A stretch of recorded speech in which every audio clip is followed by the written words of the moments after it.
Good afternoon and welcome back to the Supreme Court of Kenya for the afternoon session of the further hearing of the Presidential Election Petition number 5, consolidated with E002, E001, E002, E003, E004, E007, and E008 of 2022, Raila Amolo Odinga and 7 others, versus William Ruto and others. The Honorable Chief Justice, President of the Supreme Court, is presiding.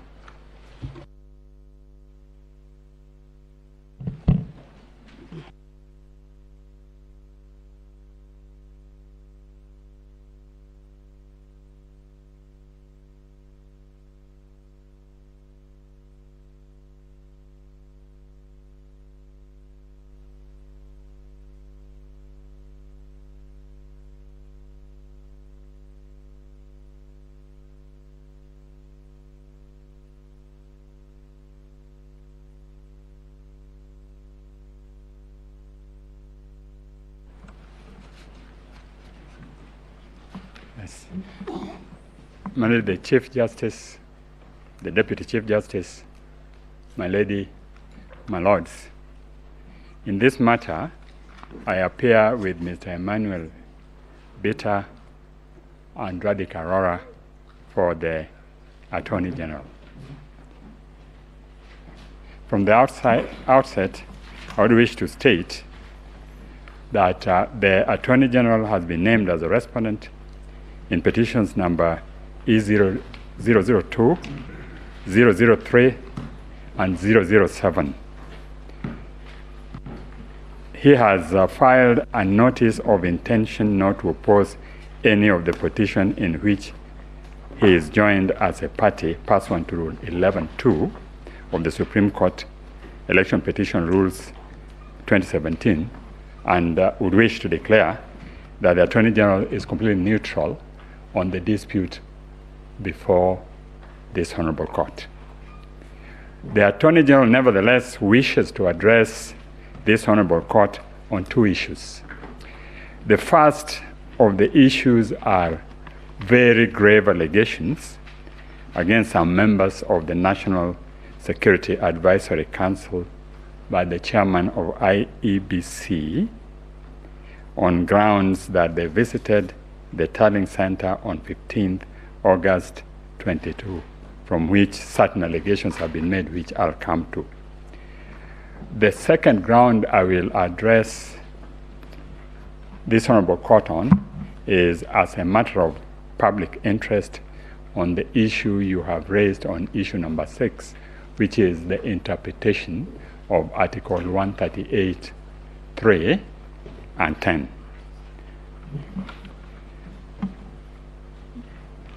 Chief Justice, the Court, the NSC is the body in charge of our security. It is part of the executive and is established for the benefit of all Kenyans. It doesn't have political identity or political intention. Its members comprise those at the top echelon of our civil service and security infrastructure, and it is a body which in any organization of extensive public interest gets involved to try and see how it can assist on matters of security. The chairman of Iebc, Mr. Wafula Chebukati, has purported to present before this Honorable Court that he has neither the knowledge nor connection with NSAC. The record establishes otherwise. Indeed, from Mr. Kinywa's affidavit sworn on 28 October 2022, it is clearly shown that on 4th July 2022, the chairman was in attendance of a meeting of NSAC and briefed the NSC on the state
wimbo ninaimba sio wimbo ni maombi, nikiomba Mwenyezi Mungu aibariki Kenya yangu, kwa jina la Baba na la Mwana Roho Mtakatifu, amina.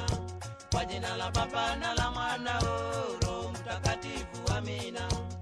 Ewe Kenya nchi yangu, ewe Kenya baba yangu, ewe Kenya mama yangu, sitakuacha milele.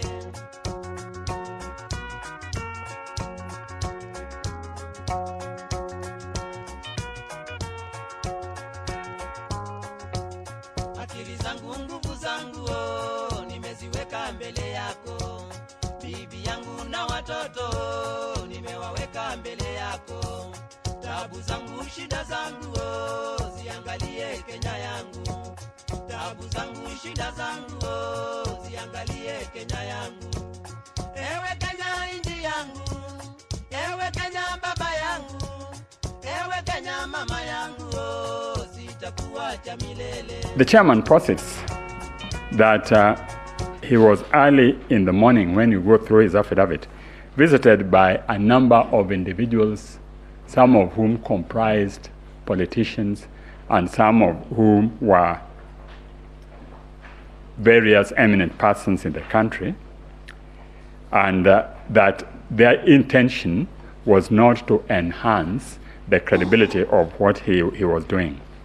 But he tries to conflate this with the visit of the NCSC by saying, connecting it to what had happened at night, that further, that at 10 a.m. in the morning he was informed by Professor Goulier that the team from NLCA had arrived at the Tallying Center, and he later learned that they had proceeded to the office of Deputy Inspector General of Police.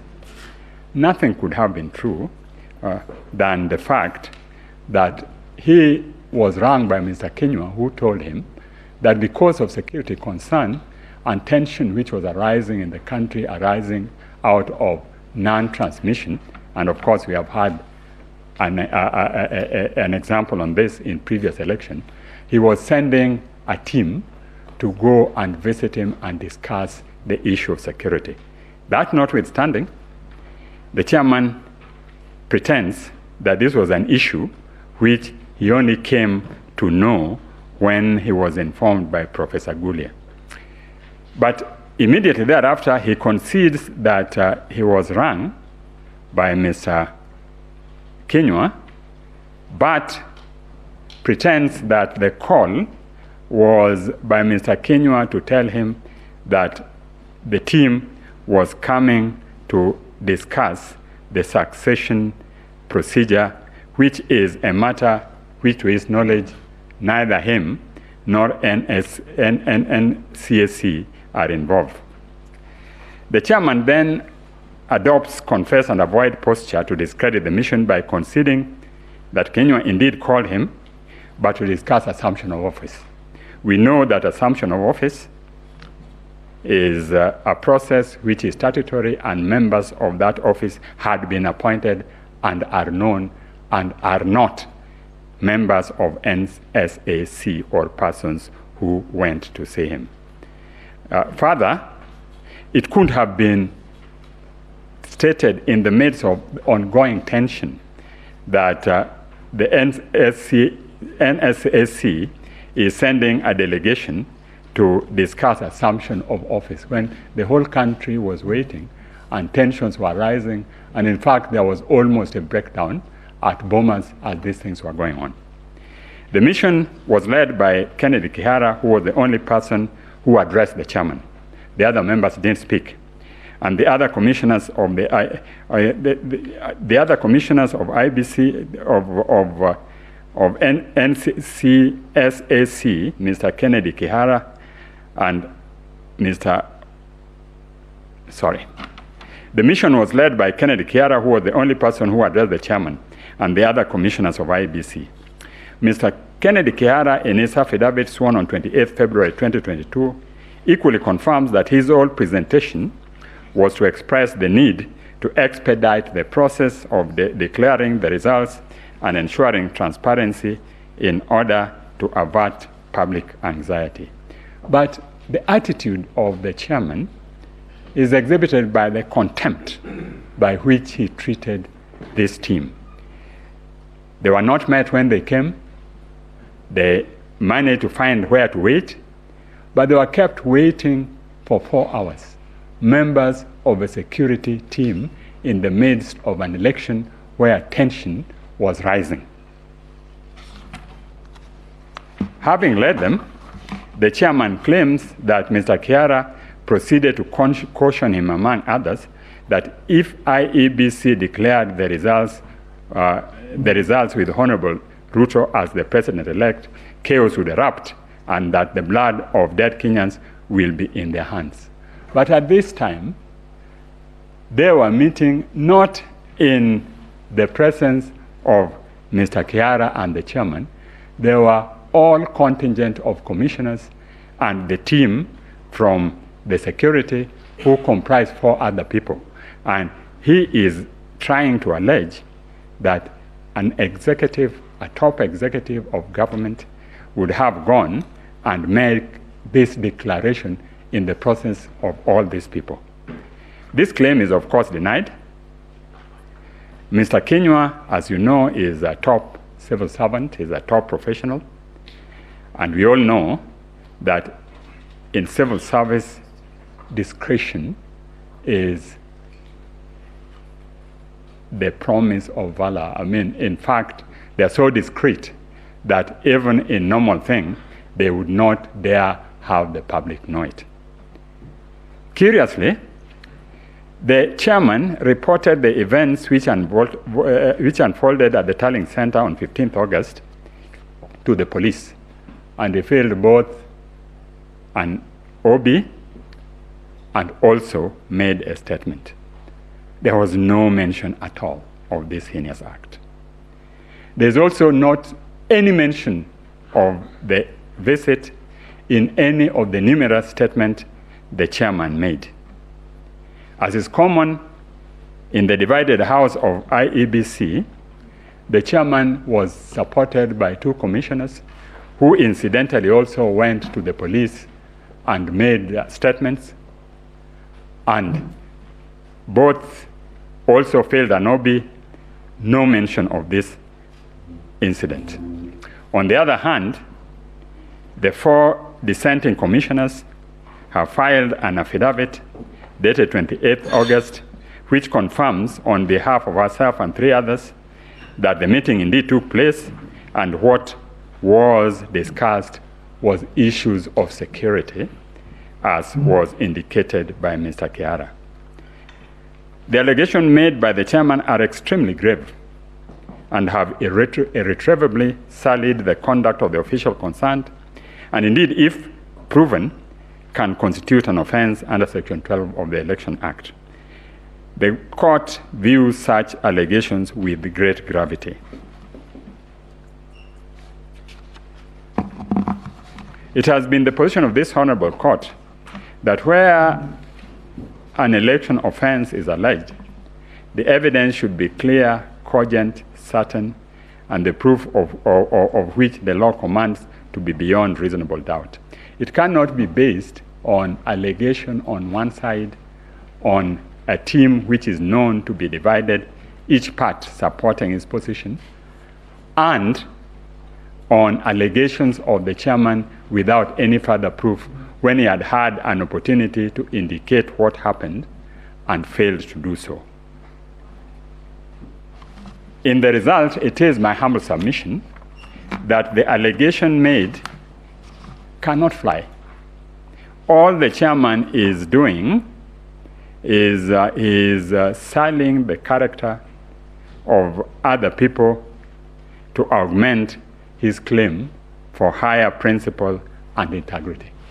And at the end of it, nothing comes out of the allegation. Indeed, after that, they proceeded, considered the results which were not ready as at the time this team was there, and announced the result he wanted to announce. Suffice is to say that this team, having met them and being satisfied that the results were being declared, made a statement to the whole country telling them to keep in peace and that all things were okay. And you will find that statement made on 16th in the affidavit of Mr. Kenywa. The next issue the Attorney General wishes to address is framed as issue number 6, and that is direction of this Honorable Court on queries whether Iebc carried out verification, tallying, and declaration of results in accordance with Article 138(3)(c) and Article 138(10) of the Constitution. It is the contention of the Attorney General that the interpretation of the said article is a matter of public interest without going to the application of the article to the dispute before you. The parties have made submissions in connection with the above matter and will not try to take your time by repeating submissions already on record. In this respect, I adopt fully the submissions by Attorney General dated 28th August 2022. The starting point, however, are the two provisions which on the face of it have no ambiguity. They are clear and unambiguous. The Commission is established under Article 88 of the Constitution. Article 250 provides its composition as consisting of at least 3 but not less more than 9 members. Article 253 establishes the composition of each of the independent commission, and Article 253 provides its incorporation. Now, there has been interpretation both by this court and by the Court of Appeal as to what Article 138 it means. And in that respect, I would like to refer you to the case of Raila versus Electoral Commission, and that is the second petition of 2007, and at page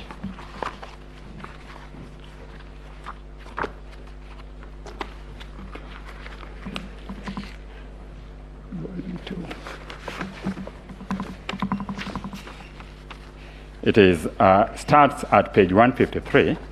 At page 153, this Honorable Court referred to the case of Maina Kiai, and in it, it stated as follows. Clearly, at paragraph 263, clearly this provision in mind, the Court of Appeal in Maina Kiai decision was categorical as it rendered itself. Thus, we are satisfied that this elaborate system, the electronic transmission of the already tabulated results from the polling station contained in the prescribed form, is a critical way of safeguarding the accuracy of the outcome of elections. I do not see how the appellant or any of its officers can vary or even purport to verify those results. Further, the Court of Appeal stated thus, and this is the important one: the appellant, as opposed to his chairperson, upon receipt of prescribed forms containing tabulated results for election of the president electronically, transmitted to it from the near 40,000 polling stations, is required to tally and verify the results. The appellant as opposed to its chairman. Later in the ruling, the court stated that it was further argued, that is paragraph 293, it was further urged in court by a number of counsel for the first, second, that disregarding Form 34As and exclusively relying on Form 34B, many of whose authenticity would later be called into question in the tallying process, the said were simply complying with the Court of Appeal in Maina Kiai. We have already held that we find little or nothing in this decision to suggest that by deciding the way it did, the appellate court restrained or barred first respondent from verifying the results from the before declaring them, or that was relieving the former from statutory duty of electronically transmitting the results. What the second respondent was barred from doing by the Court of Appeal and the High Court was to vary, alter, or change the results relayed to National Tallying Center from the polling stations and constituency tallying center under the guise of verifying.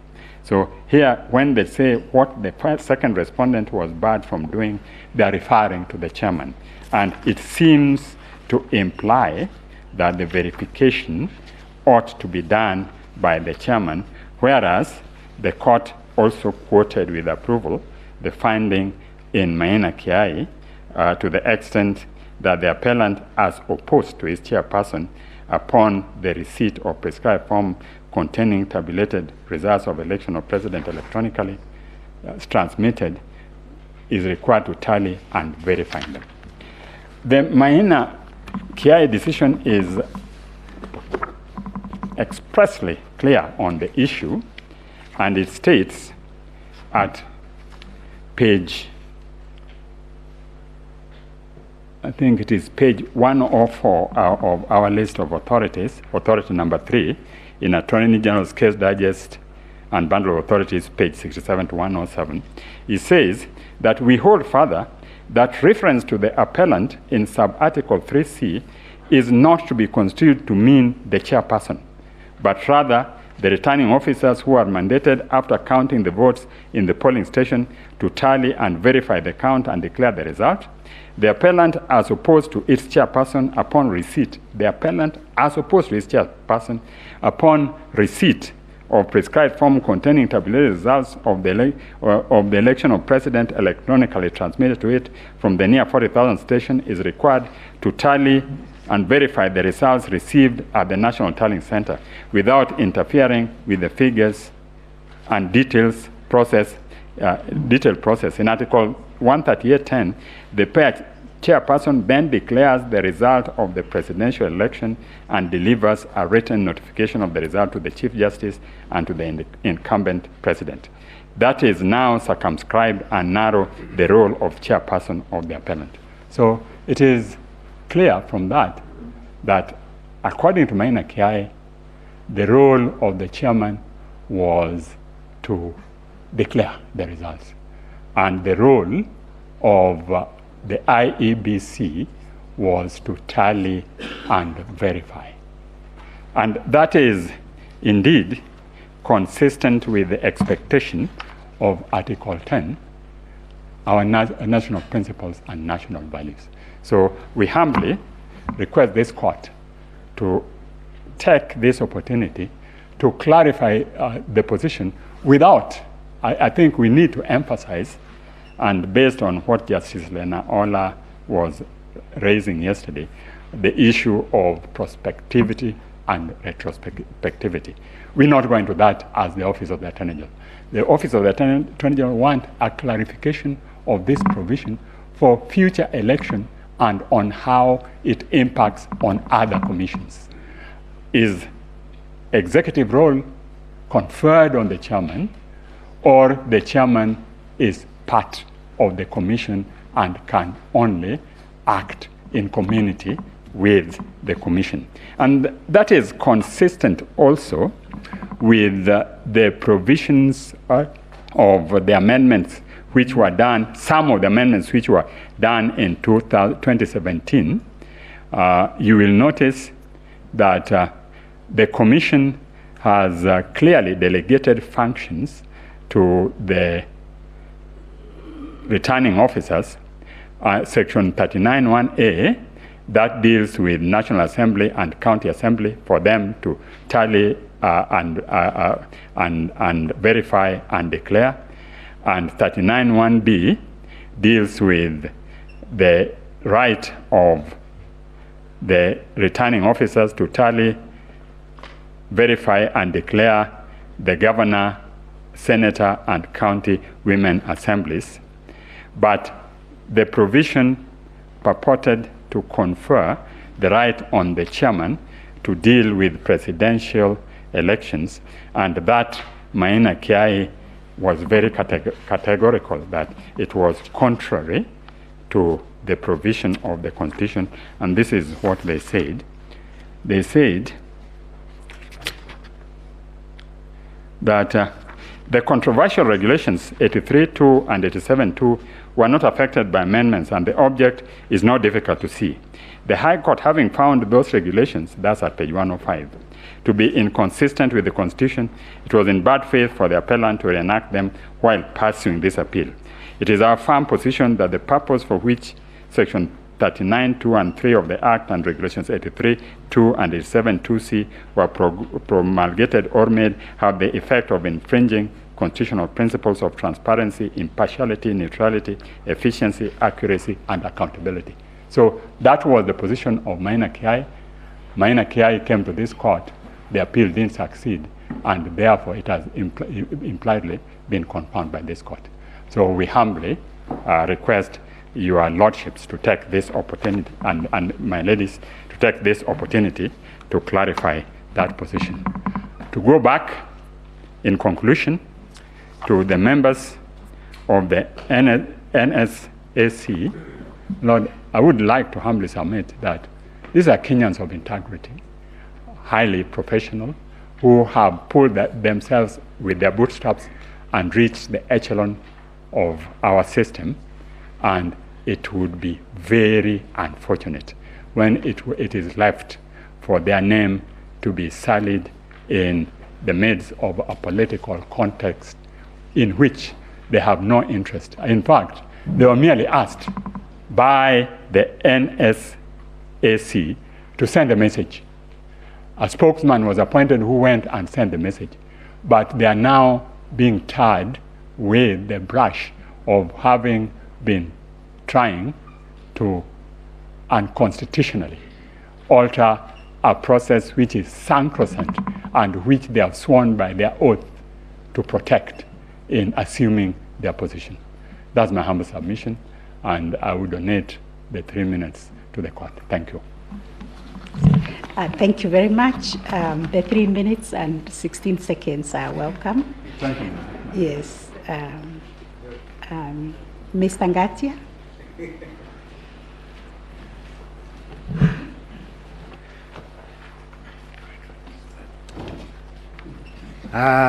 Thank you, Madam President. Please first allow me to introduce the lawyers who have burned midnight hours to present so many affidavits before you. My name is Ngatia Frederick.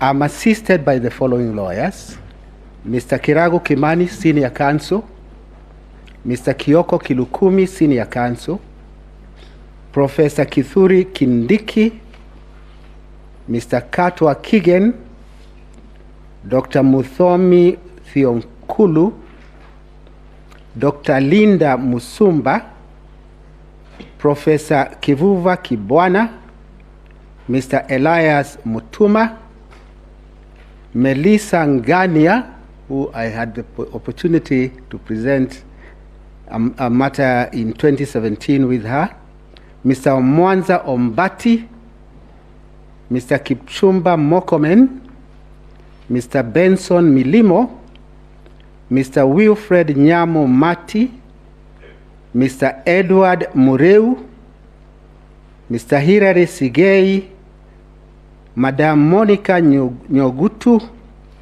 Mr. Collins Kiprono; Wanjiko Nyaga; Emmanuel Kibet; Ian Shelela; Caroline Cherono; and Chris Ayeko. Most of them are in court number 1, following the proceedings very intently. Madam Chief Justice, I rise before you. I know it's been 2 long days. Please bear with us to oppose the petition filed by several petitioners. It is the first time in the history of this country that we now have 8 petitions. It must be a new strategy to disable the president-elect to mount a defense against 8 petitions within 4 days. But we didn't manage the impossible, and we now present our defense as follows. First and foremost, my lords, let us appreciate that these consolidated petitions arise from a presidential electoral contest. It is an electoral contest. Ideally situated or ideally it should ideally be resolved by electorate, the Kenyan voters, not by a court of law. But because it is also part of the constitutional structure of this country, this honorable court is granted original jurisdiction by the Constitution to resolve this contest. But in resolving this contest, it is necessary to bear in mind that all you have are affidavits filed by the contestants. The difficulty with affidavits is that one can structure fiction and peddle it as a pleading, as I'll be demonstrating. I will start with Article 38 of the Constitution because to me that is the beginning of an understanding of this contest. Article 38 is the one that empowers a Kenyan to vote by secret ballot. And that simple sentence can be broken into three or into two parts. Voting by secret ballot, meaning it confers on the individual power to exercise a freedom of choice, unhindered by anything. Number two, or the second part of it, the vote gives the citizen a power or a badge of dignity for self-actualization. Self-actualization in the sense that a voter is entitled to vote for a candidate of their choice. Article 38, to my understanding, therefore becomes the beginning of the understanding of the correct situation that is before this court.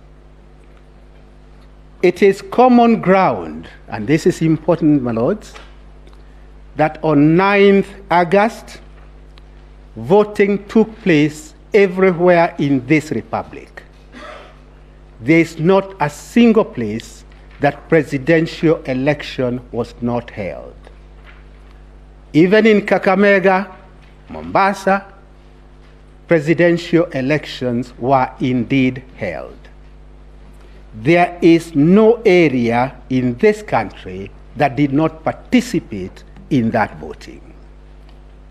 Accordingly, legitimacy, I go to the next point, legitimacy of any electoral victory is predicated on the fact that voting did in fact take place.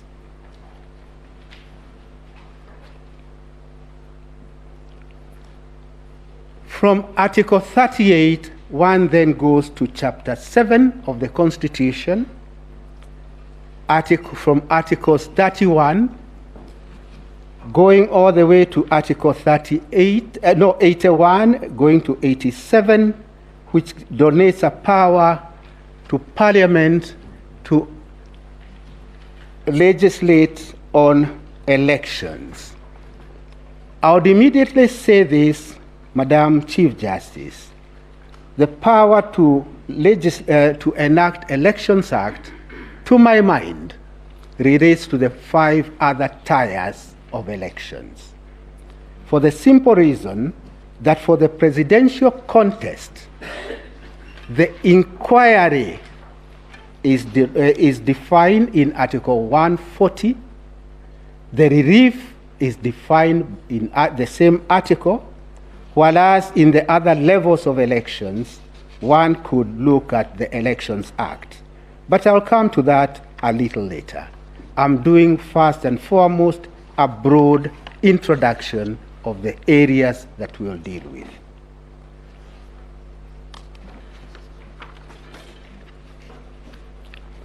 As I indicated, the scope of inquiry of a presidential contest is defined in Article 140. Before you are 8 petitions. They have mutated. Now they are 7. Oh, very well. Thank you. They have mutated to a large extent, particularly the primary petition. But my request at this early stage is this, that when you retire to consider your judgment, please carry out some surgery, see the mutations which have been added, remove them so that you are left with the original inquiry under Article 140. Why it is necessary to do so is because other things have been infused in this inquiry, like who is to be punished, who is to be castigated. Those are not matters that can be dealt with within the purview, limited purview of Article 140. As a matter of fact, when we argued Raila 1 in 2013, this apex court said a petition under Article 140 should be, I quote, concise, precise, and well-focused. Well-focused. It cannot be a meandering, never-ending saga involving other persons other than the inquiry which is specified in Article 140. As I indicated, since elections were held everywhere, that legitimacy then translates to the following. The people of Kenya did express their sovereign will.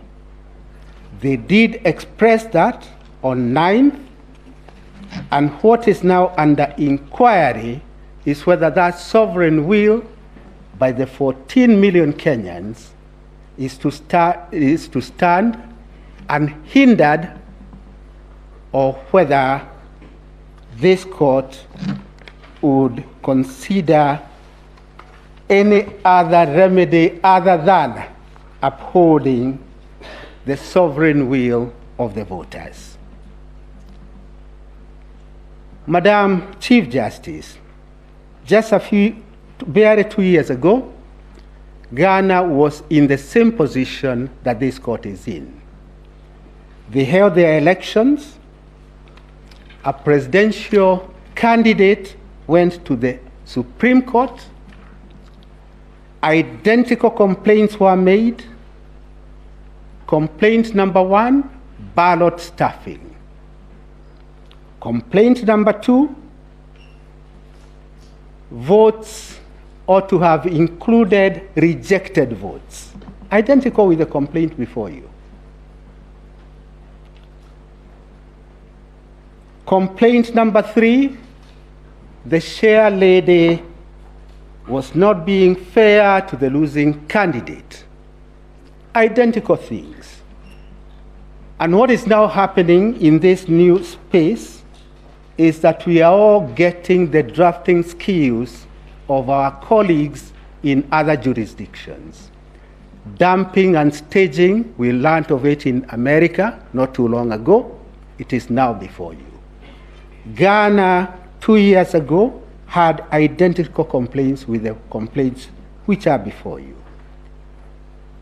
I pause before I go to the Ghanaian way of resolving this dispute to acknowledge my good friend,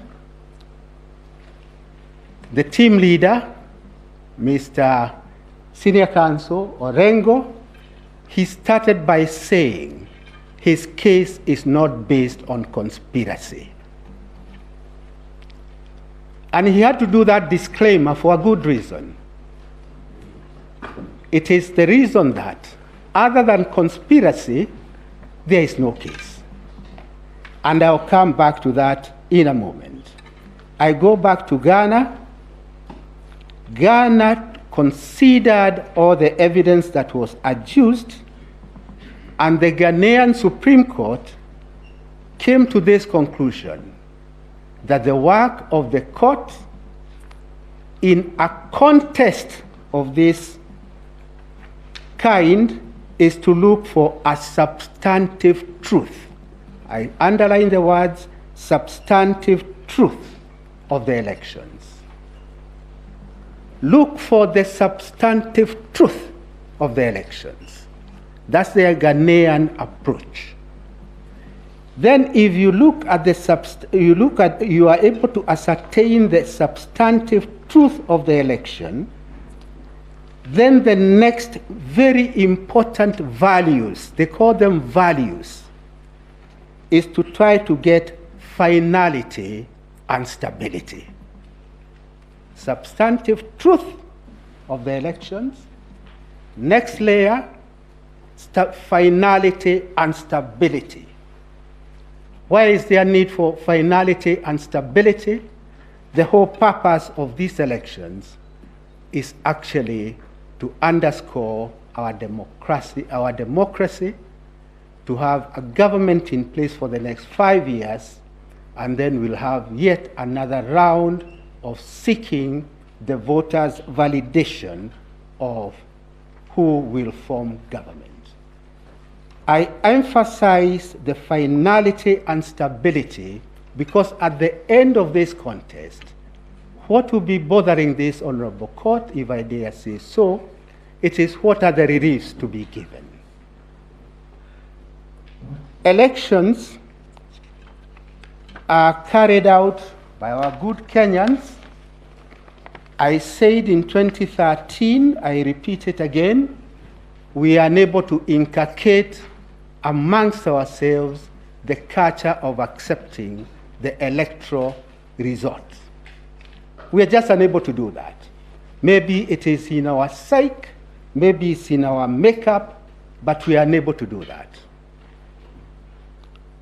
Because we are unable to do that, we must then come to this honorable court to try and resolve that dispute in a very unfair way, because the dispute ought to have been resolved by the electorate. In my submission, when you look at this case, devoid of lawyers' arguments, you find it is based on certain planks. Plank number 1, Form 34A was hijacked mid-air, altered, votes from one candidate, losing candidate petitioner, removed, added to the votes of respondent number 1. That is a major plank of it. The easiest way to look at it, because I do not have the ability of Mr. Mahat, who dealt with technology, is to look at it from a point of logic or the antithesis. The antithesis being this: if that is true, from a point of logic, show us one Form 34A in the public portal, because that is where ultimately it landed, which differs with the hard copy at the polling station. Show us only one. Or show us a ballot box that people from outer space came and voted into, stuffed into it, and then all this hijacking in midair took place. There's no such evidence. And why there's no such evidence is because that is the work of fiction. Work of fiction, not just conspiracy, but work of fiction. In my submission, therefore, amongst the many things this court is now being called upon to do, is to find a way of moderating, I use the word moderating now in the correct sense, the excesses in the political contestants. Excesses such as imagining that this Supreme Court can now take over the role of voters and do a court coronation of any candidate. That would be a heresy. I will be dealing with the reliefs much later. I'm just doing a broad outline. And the next broad outline I would wish to do is to indicate to this honorable court that the orders sought in the primary petition apart from being contradictory, would take this country to a constitutional crisis. We now have the incumbent in office with the limitations in Article 134. Limitations which are set or cast in stone by the Constitution. The incumbent in office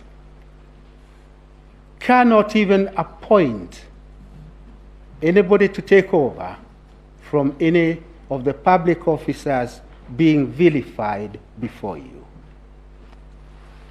If, for example, and I say for example guardedly, this honorable court were to even countenance anything other than stability and finality, then a constitutional crisis would be triggered because the petitioner has repeatedly said he will not participate in an election held by Iebc under the chairmanship of Shebukati.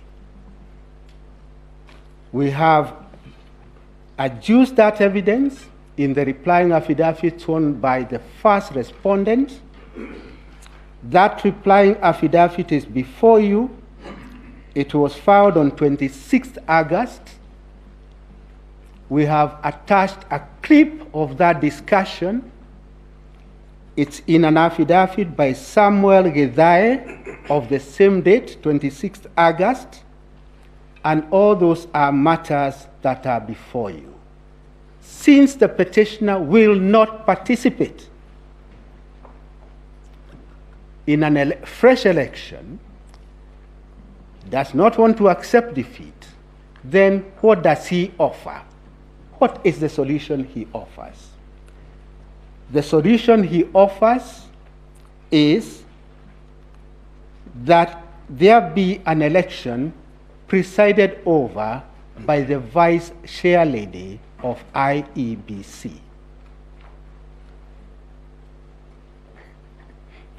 And only one needs to state that to see the crisis that this country will be engaged in. It will be a crisis of monumental nature, a crisis that I do not think that you would want to play with that kind of fire, because it will be fire upon fire. In my submission, therefore, I would request this honorable court, as we begin our submissions, to bear in mind how Ghana resolved an identical situation by, number one, looking for the substantive truth, and then immediately that should trigger a relief which is finality and stability. If this honorable court were to do that, I see a future for us. Any other solution, the crisis offered by the petitioner cannot be a crisis that this court can countenance, because your fidelity is not to anybody other than the Constitution. Since your fidelity is to the Constitution, I dare say then the reliefs that you could consider are the reliefs within the constitutional structure of this republic. With those comments, Madam Chief Justice, allow me to invite the first counsel to present, who is my good friend, Mr. Katwa Kigen.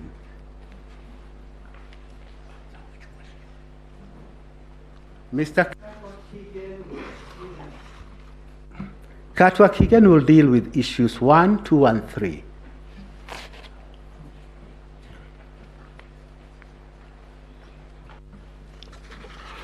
May it please, Madam President, my ladies,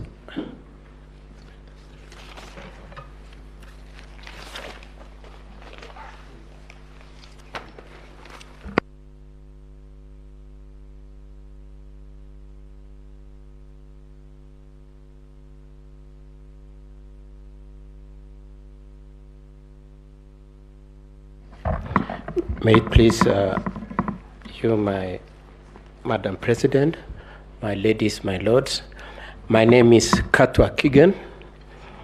I propose to deal with issue number 1, 2, and 3.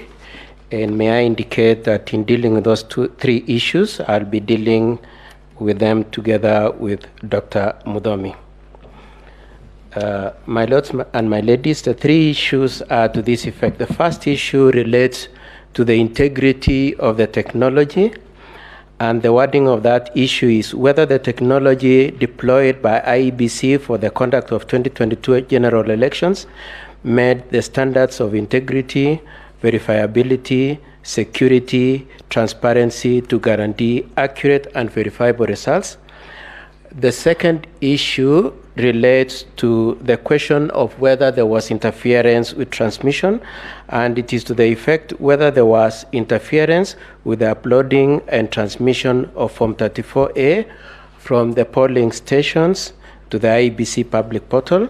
And the last issue that we will be dealing with Dr. Mudomi is the question of whether there are differences in Form 34A, and the wording is whether there was a difference between Form 34A uploaded to Iebc public portal and the Form 34A received at the National Tally Center and Form 34A issued to the agents at the polling stations. Now, my lords and my ladies, some of the issues that I will be discussing, or rather some of the issues we will be discussing with my learned colleague, are issues that have been discussed, but we must mention them, especially considering what the petitioner in the petition that we are dealing with, the one by Honorable Raila, states at paragraph 35 of his petition.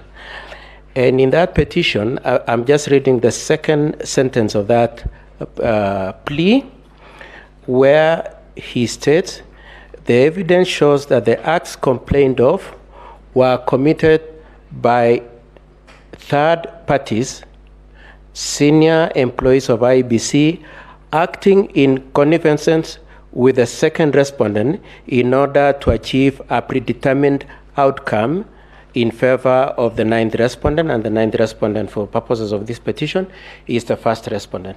And so we are coming from the position that we maintain and insist that there was nothing that the first respondent did that could be said to have exceeded or to have amounted to collusion with the Iebc.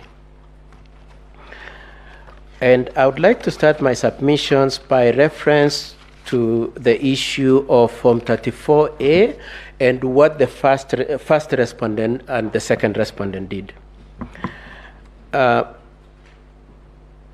lords and my ladies,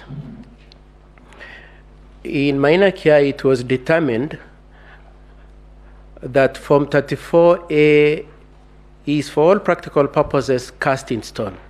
What Form 34A contains is the last word in respect to the wishes of the voters in the given polling station. And if it has to be in any way impeached, it is only when it has been brought to court. And so, in recognition of that, the first respondent, as allowed in law, availed his agents at the polling stations to participate and watch over the process of the elections. And we wish to emphasize that the place of agents is a very material part of this petition. It is going to be a very important issue in your determination of this petition, because the bulk of the evidence in respect to the issue of Form 34A in this petition is the allegation by one Arnold Ochieng, an advocate, saying that he received Form 34As which showed that the data in the Form 34A in the public portal, the data in Form 34A that the agents of the petitioners had, and the data in Form 34A that were brought by the returning officers to the National Tally Center were different. And so the question of whether or not there were agents, whether they could be trusted, and so on and so forth is important. But for purposes of the first respondent, we wish to maintain the position that he had agents, and those agents are failed to him from 34A through his lead agent. And after the Form 34As had been filled at the polling station, and all the agents available had been invited to endorse and confirm that the data captured in the Form 34A were true and accurate. After that had been done, the first copy of the Form 34A was then transmitted to the National Tally Center, the public portal. The other one was then taken to the National Tally Center. Now, I just want to emphasize two issues in that. One is that both the parties for the petitioner and the parties for the first respondent, had a chance to participate.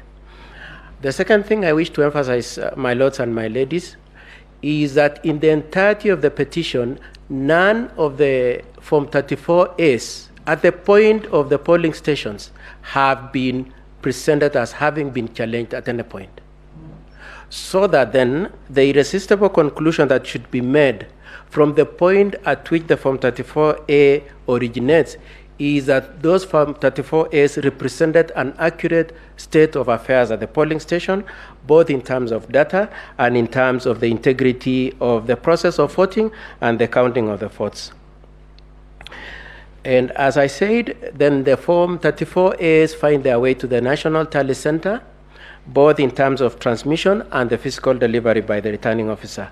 Again, agents for both parties were given a chance, and as allowed in law, the first respondent made sure that he had representation of his agents and has presented some of those agents to vindicate and verify that the data that was eventually verified at the National Tally Center were the accurate data of what happened at the polling station and passed on to the National Tally Center. I would like also to emphasize that the two things that were supposed to be done at the National Tally Center was to determine the data, and secondly, to establish the security features of the Form 34As. Having said that, my lords and my ladies, and considering that especially at issue number 3, your attention is on the propriety and the integrity of Form 34A, I must submit that the petitioners have not adduced any evidence of any challenge of any Form 34A at any point in the national tally. And this is the second chance they have, having had an initial chance at the polling stations. There is none of the Form 34As that have been challenged. It is with this state of affairs then, and as a result of this process, that eventually we have the declarations of the result coming out to indicate that the total votes cast, total valid votes cast were 14,213,027, being a product of a process that was interactive and where all the parties were involved. It is a product of this process also that comes out with the result that the first respondents' total votes were 7,176,141. Now,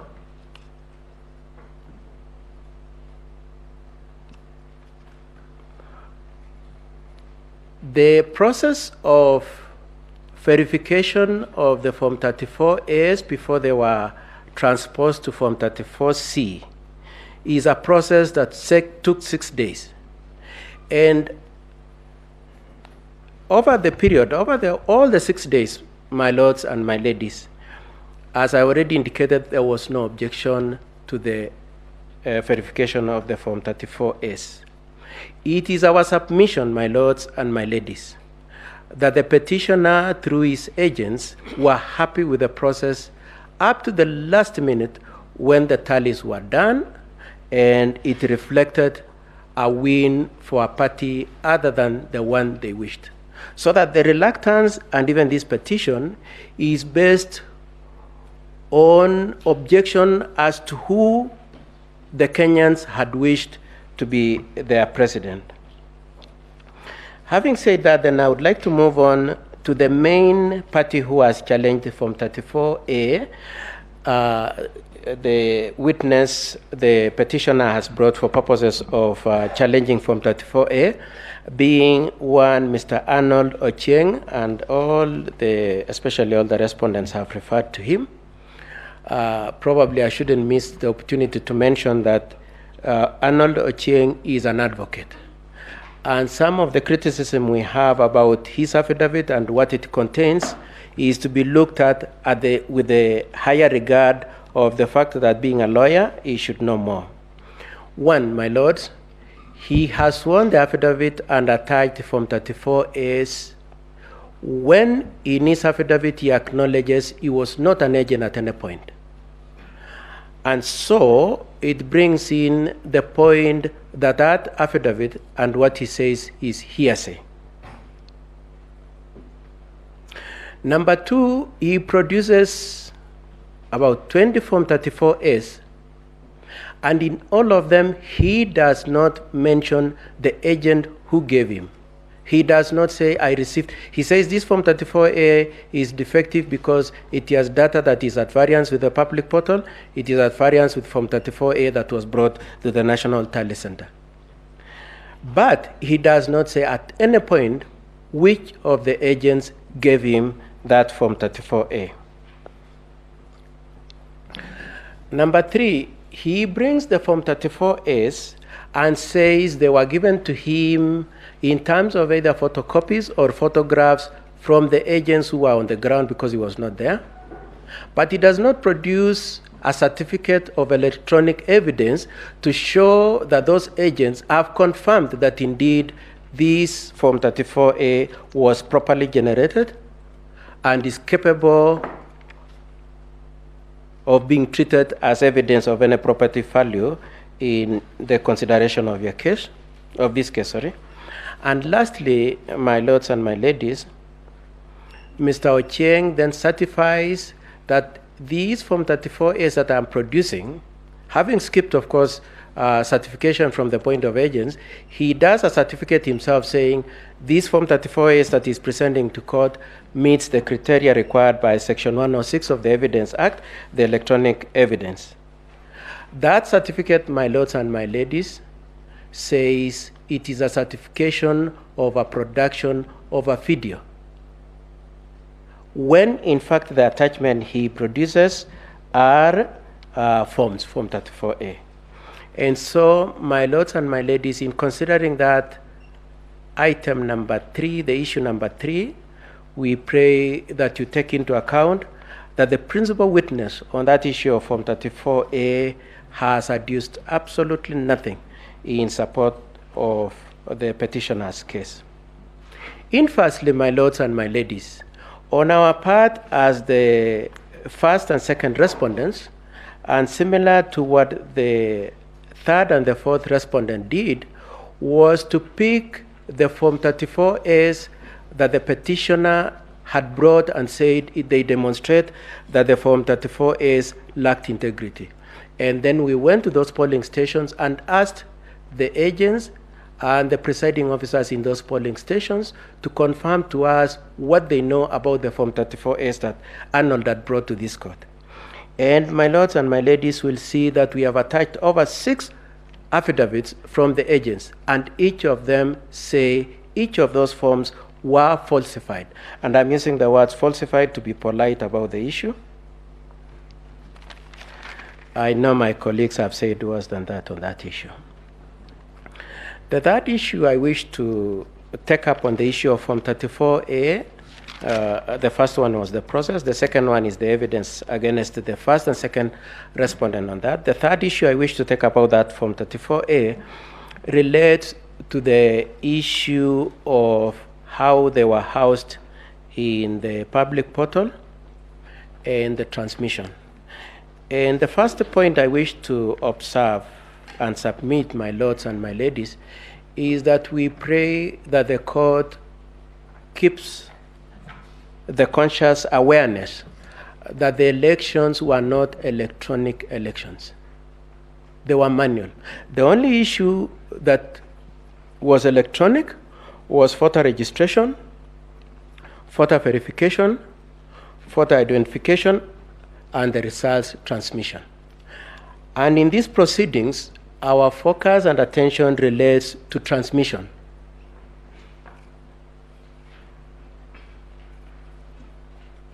Having said that then, my lords and my ladies, we pray that the court takes in on board the point that is made in Section 39 of the Elections Act, Section 39 1F, and the decision of this court in Odinga 2013, paragraph 237. At Section 39, it is indicated that the propriety of the election process will not be defeated by reason of results transmission.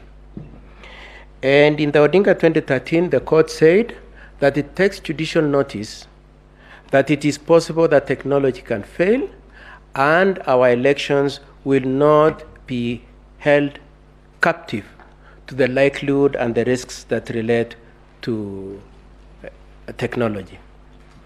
Now, my lords, we would like them to submit to this effect, that assuming for argument's sake, it is true that there were any deficiencies or any defects in the process of the transmission of the results, it is our submission that that did not impeach the elections, because eventually the election and the results were declared based on the hard copies that were brought by the returning officers from the constituencies. They were not based on the portal, that the portal is meant for comfort, for transparency, for accountability. It is not meant to represent the accurate and the true results. It is the hard copy that is taken to the National Tally Center for purposes of verification in terms of data and for security features. Two last issues on that issue, my lords and my ladies. The first one, my lords and my ladies, is we pray that in reflecting on this issue of Form 34As and the alleged discrepancies and improprieties, you do note that the petitioners do not point out the variances that they are alleging exist. But most importantly, they do not come up with their own tally. They are saying the results that I just read a few minutes ago, that is 14,213,027 being the total valid votes cast, and the 7,176,141 in favor of the first respondent are inaccurate. They say that. However, they do not come forward and say this is the correct tally and it is based on what. And we pray that you take that on board in considering that issue. With that, my lords and my ladies, I submit that the petitioners have failed to discharge their burden of proof, which is above balance of probabilities, to demonstrate that indeed there was any deficiency or defect in Form 34A or in their transmission, and I adopt the submissions made by my colleagues, especially for Iebc. The second issue I wish to address, my lords and my ladies, is related to the same issue of transmission, being the alleged logs that third parties are said to have used to interfere, and in the words of the petitioner, to stage, to dump the Form 34As. And my lords and my ladies will notice that in support of this contention, the petitioners are relying primarily on two affidavits, one by John Kidongo and the other one by Benson Wesonga. And the chain of events is to this effect. John Kidongo swears an affidavit that he sat in some discreet place. He says somewhere in Karen. I don't know what he has against Karen. He says he sat somewhere in Karen with someone whose identity he doesn't disclose, and he was told that some log particulars were used to interfere with the results. Then we have the Nwesonga step in and purport to analyze those logs and say, indeed, his observation as an expert in IT is that those logs were used to interfere with the results. And we would like to observe a couple of things. The first one, my lords, as already submitted by my colleagues in the IBC, for the IBC, is that evidence from Kidongo is a third level hearsay. It is based on information given to somebody who is not disclosed, and Kidongo is the third person in that order. By the time Benson Nwesonga is purporting to do analysis, he is at fourth level of hearsay. But more interestingly, my lords, we took time to look at the logs, and what struck us was that one of the logs which had been manipulated, one of the logs escaped their attention, and it has a date 2017. I know my learned friend Mahat already explained how in the 2017 polling stations were used as part of those, possibly the matrix of the logs. On our part, we noticed the date 2017 and it piqued our interest. When we checked, my lord, we realized that indeed the particulars of those logs, or substantial parts of those logs, were parts of logs that had been posted by his friend Professor Makau Mutua in 2017, and they had just been lifted and purported to be the logs that had been used in 2022. In response, and without being technical, we put in an affidavit saying these logs were the one tweeted in 2017, these logs were the one used in the petition in 2017. And what then Mark Kidongo did was to make a fast retreat and so an affidavit saying, I am retracting what I said, I am retracting the allegations that those were the logs that were used. Now, unlike the first affidavit where he had said he had been given those logs by somebody else, he now comes and disowns those logs personally. He does not say, I have gone back to the shadowy person that I had used, and he has told me that I am mistaken. He now takes responsibility for it and says they are wrong. But he not only says that and just leaves it there. He says, by the way, please understand me, they were meant for demo. He says that I had indicated them and they were meant for demo. And you look at that, you'll see that in his affidavit of the 28th August 2022. Now, my lords, more importantly for our petition, more importantly for our response to the petition, is that those are the only logs that had been presented for purposes, in terms of logs, those were the only logs that had been presented for purposes of challenging this petition, these elections. With Kidongo's withdrawal of those logs, my lords and my ladies, we would have expected that then that element of the petition would not be given to you. You would not need to consider them again because they have been withdrawn. What happens then? One Justice Nyangaya walks in as a respondent and introduces new set of logs.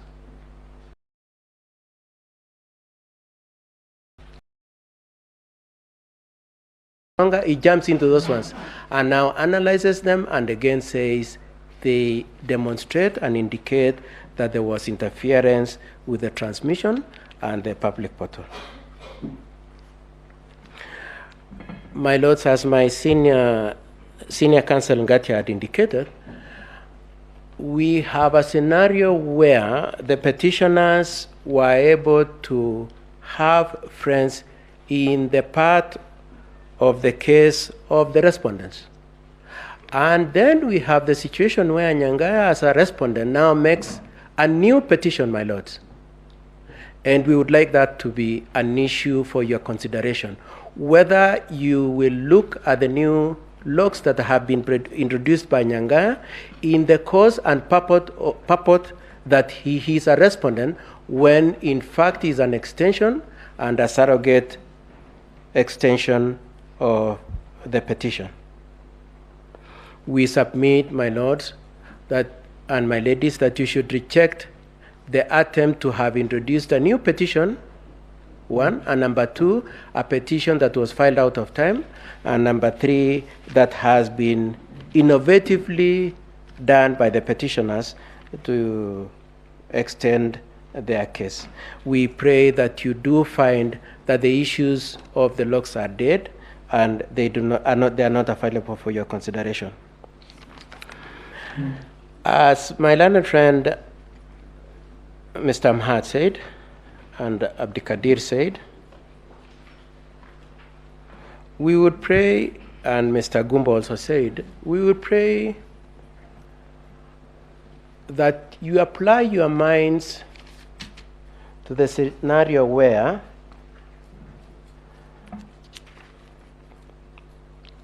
parties come and present to you petitions purporting them to be well-founded when in fact they are based on falsehoods, my lords. And my lords, we challenge you to exercise your capacity to be annoyed at this kind of conduct.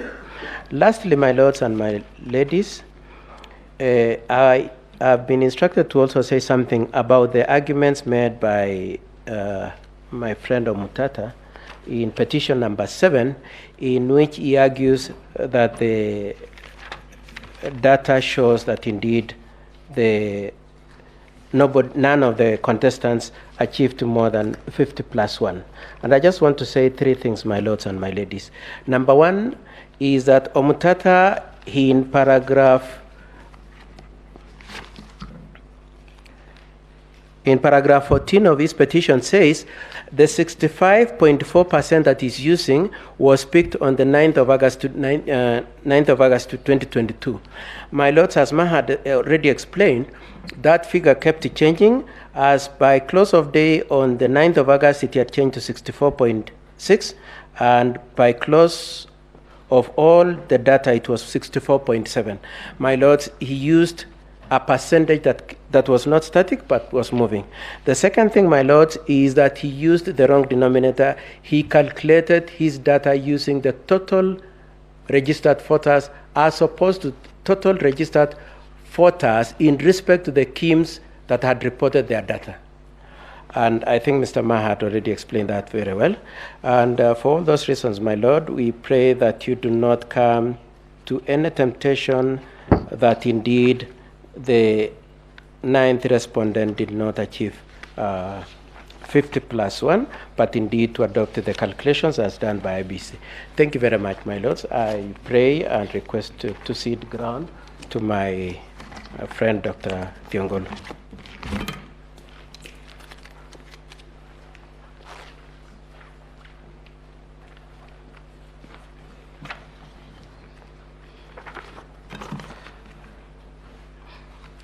My lady and my lords, my name is Mudomi Thiankolu.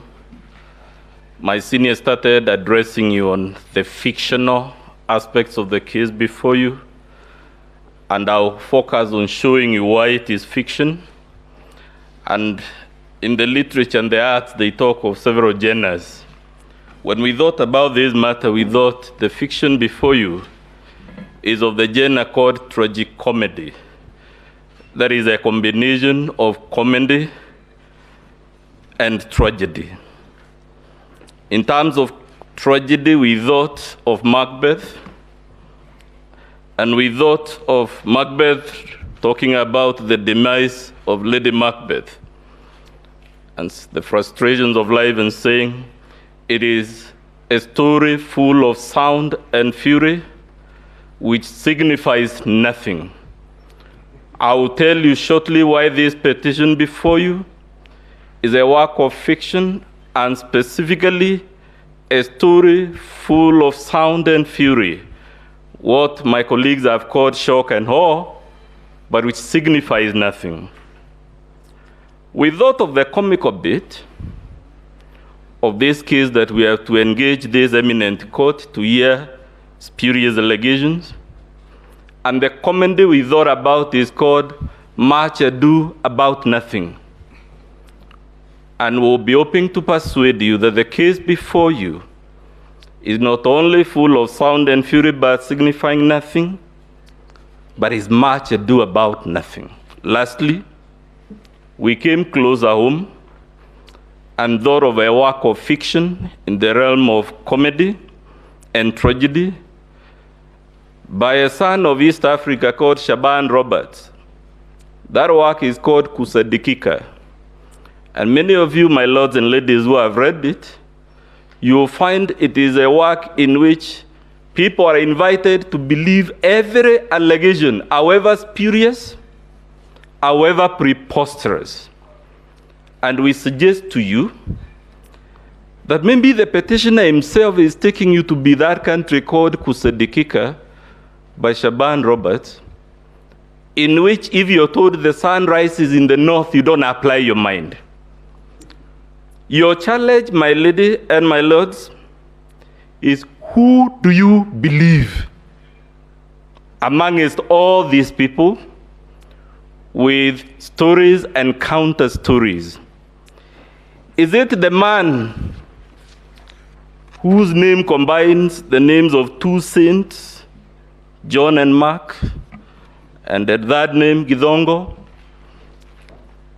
who was head of ethics in this country, but has the audacity to produce before you forged logs? And when he is called out, instead of profusely apologizing, he says you yet another affidavit full of ifs and buts.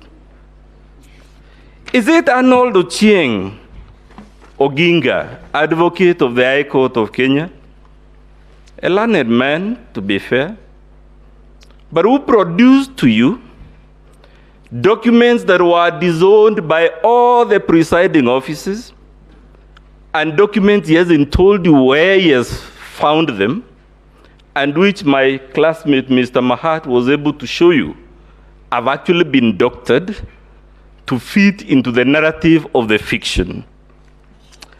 Or, my lord, are you going to believe Githongo when he tells you that the undisclosed man was demonstrating to him a Form 34A for governor, even though we all know the results for governor are not streamed on the public portal? Or, my lord, are we going to believe the 4 commissioners who we all saw day and night for 6 days and 6 nights? I use the word deliberately, my lady, because we never left our TV screens. 6 days, 6 nights.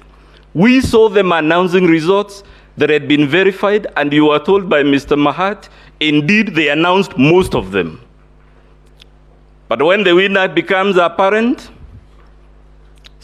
they suddenly turn around and tell you Mr. Chebukati is a bad man, he should be crucified. Are those the people we are going to believe, my ladies and my lords? Or are we going to believe the petitioner himself when he tells you in his petition and affidavit that the Honorable William Ruto intercepted, altered, staged, and then dumped Form 34A on the e-portal? My lady, why we thought this was the most elementary attempt at the fiction, if you do your math, what the petitioner was telling you is that the Honorable William Ruto was intercepting and changing on average 23 Forms 34A per second in the span of 8 minutes that he claims we staged, dumped, and altered over 11,000 Forms 34A. A question was asked yesterday, my lady, how do you and when do you change a Form 34A? And I will invite you to note from the structure of that form that most of the data comes pre-printed. The name of the polling station is pre-printed, the serial number. So the only things you would alter on that form are actually the things written by hand, either by the presiding officer, or by the agents, or the deputy presiding officer. 3 clusters of people In the event there are 4 agents, we are talking handwritings of about 7 people. And you're being told the Honorable William Ruto had the capacity to intercept these forms, 11,000 of them in 8 minutes, and alter them. It is in the realm of fiction. And I suggest perhaps politicians should stick to politics and leave fiction to artists. Or are you going to believe, my lady, when you're told that the Honorable William Ruto had this young man with a laptop at the National Tallying Center, and that this is the laptop he was using to do these things called dumping, staging, and whatever not? I think we may have our own views about various citizens, my lady and my lords, but I am struggling to understand who is this fraudster that would walk to a laptop not in some remote place, some inaccessible place where all he has is the network, but he would go to the National Tallying Center with a laptop, and the only reason he has that laptop is to intercept results in the full glare of our TV cameras, in the full glare of all those security men and women that are in that tallying center, under the eagle eye of all the agents. It is simply spurious.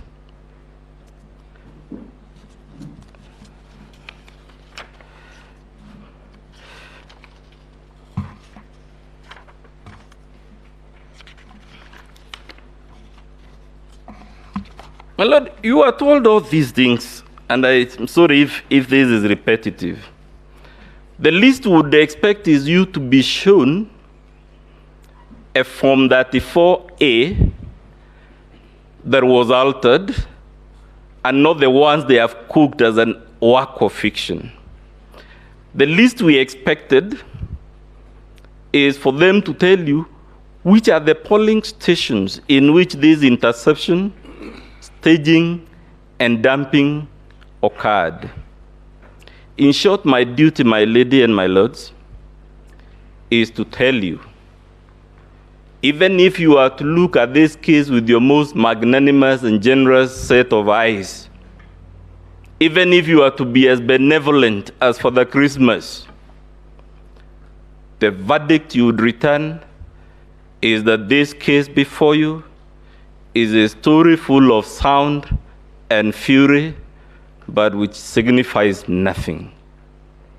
The case before you is much ado about nothing, and you must tell the petitioner, this is not the Supreme Court of the Republic of Kusadikika. It is the Supreme Court of the Republic of Kenya. It is to be expected that when you move this solemn court, you don't put us in exercises that leave other civilizations wondering why we have to waste the time of the Supreme Court, or God forbid, even the small claims court, dealing with allegations of the type before you, which cannot be believed even by the most gullible person. Let the works of fiction be left to Hale Grissom, James Adley Chase, James Bond. This is a solemn platform. I regret and I pity all of us that we came to deal with such a spurious matter. Thank you very much.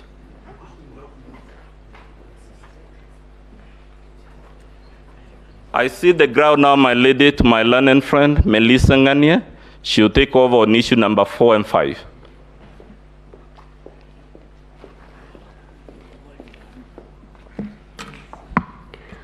Thank you, Honorable the Chief Justice, the judges of the Supreme Court.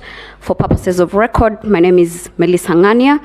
I'm going to address the court basically on issue number 4 and 5 as framed by the court.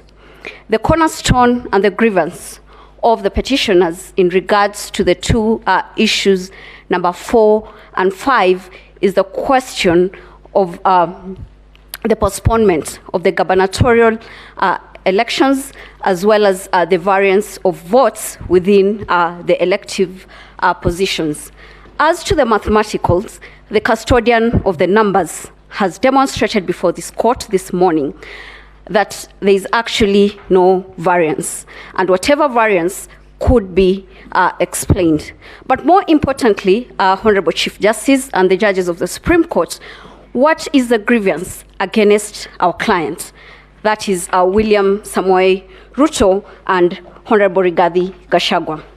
I would pick the choice of words as pleaded by the petitioners for obvious reasons.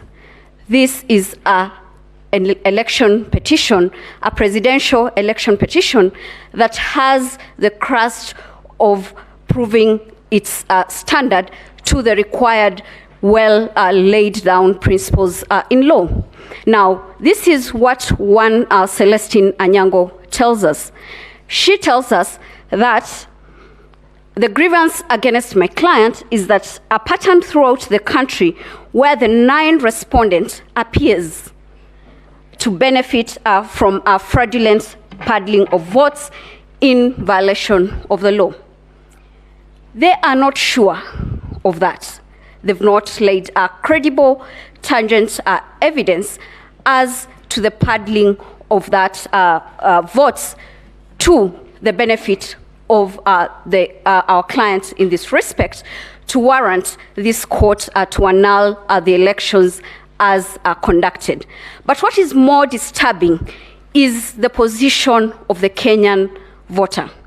As laid down by my senior counsel, Fred Ngatia, that is to be found under Article 38 of the Constitution.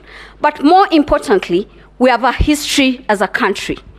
We are a country that has been privileged to legislate on each and every issue that has been litigated before these courts.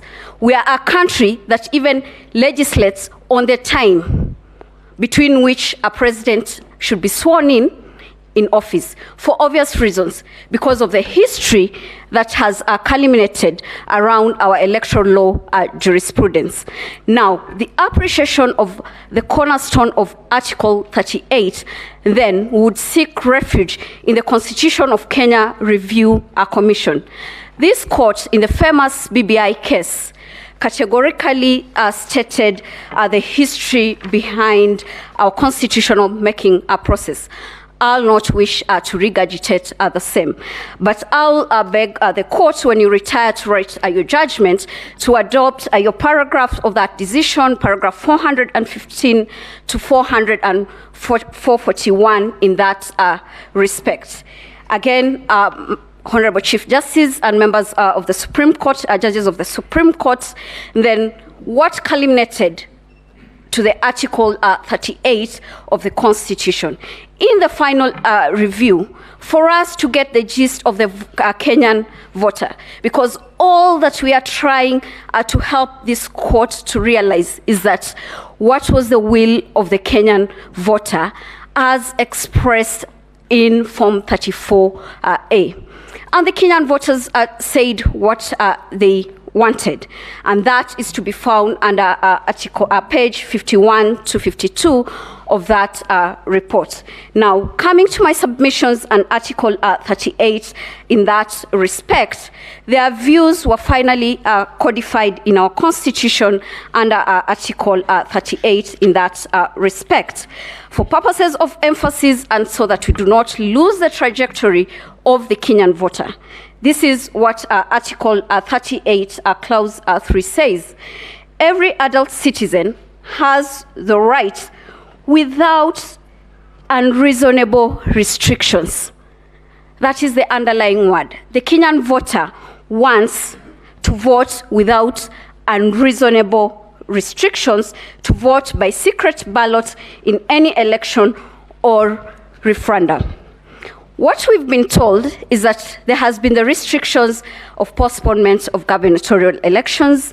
There have been the restrictions of what happened in Bomas. A Kenyan voter is not interested in that. They want their vote to be traced, and traced with the precision that is required. How then do you trace the vote in that respect? Form 34A becomes crystal clear.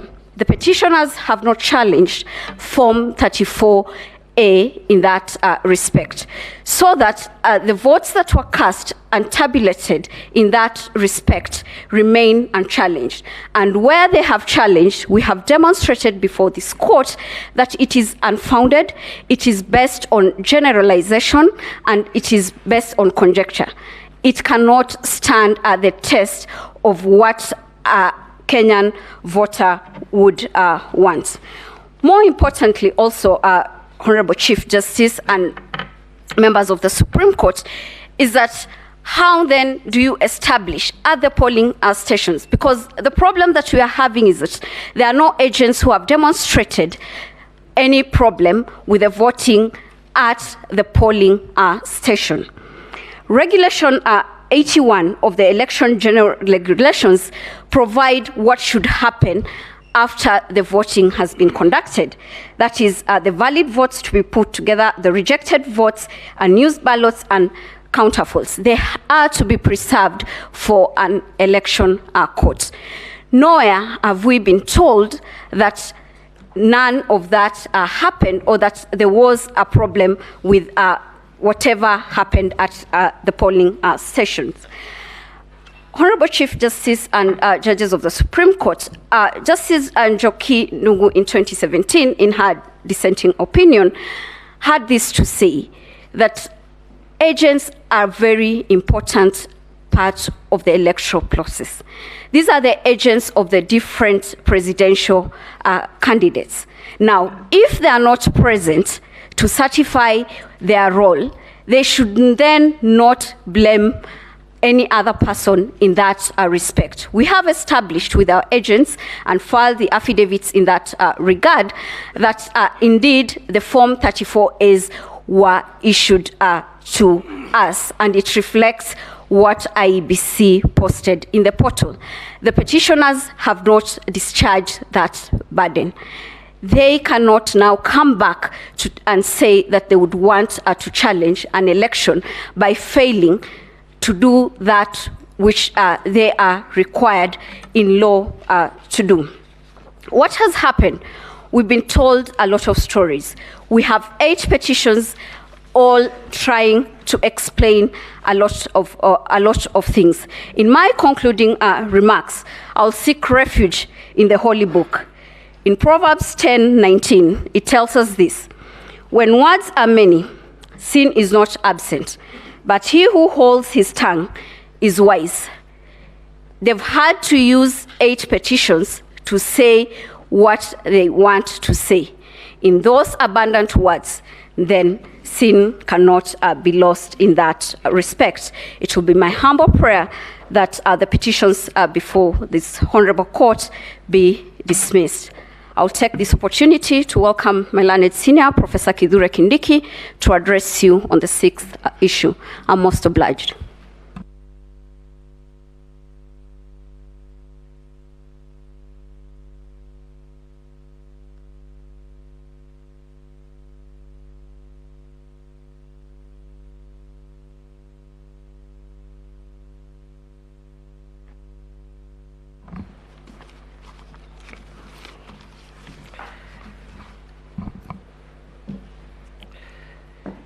May it please you, Chief Justice, Deputy Chief Justice, judges of the Supreme Court. My name is Kithure Kindiki for the first respondent. On 15th August 2022,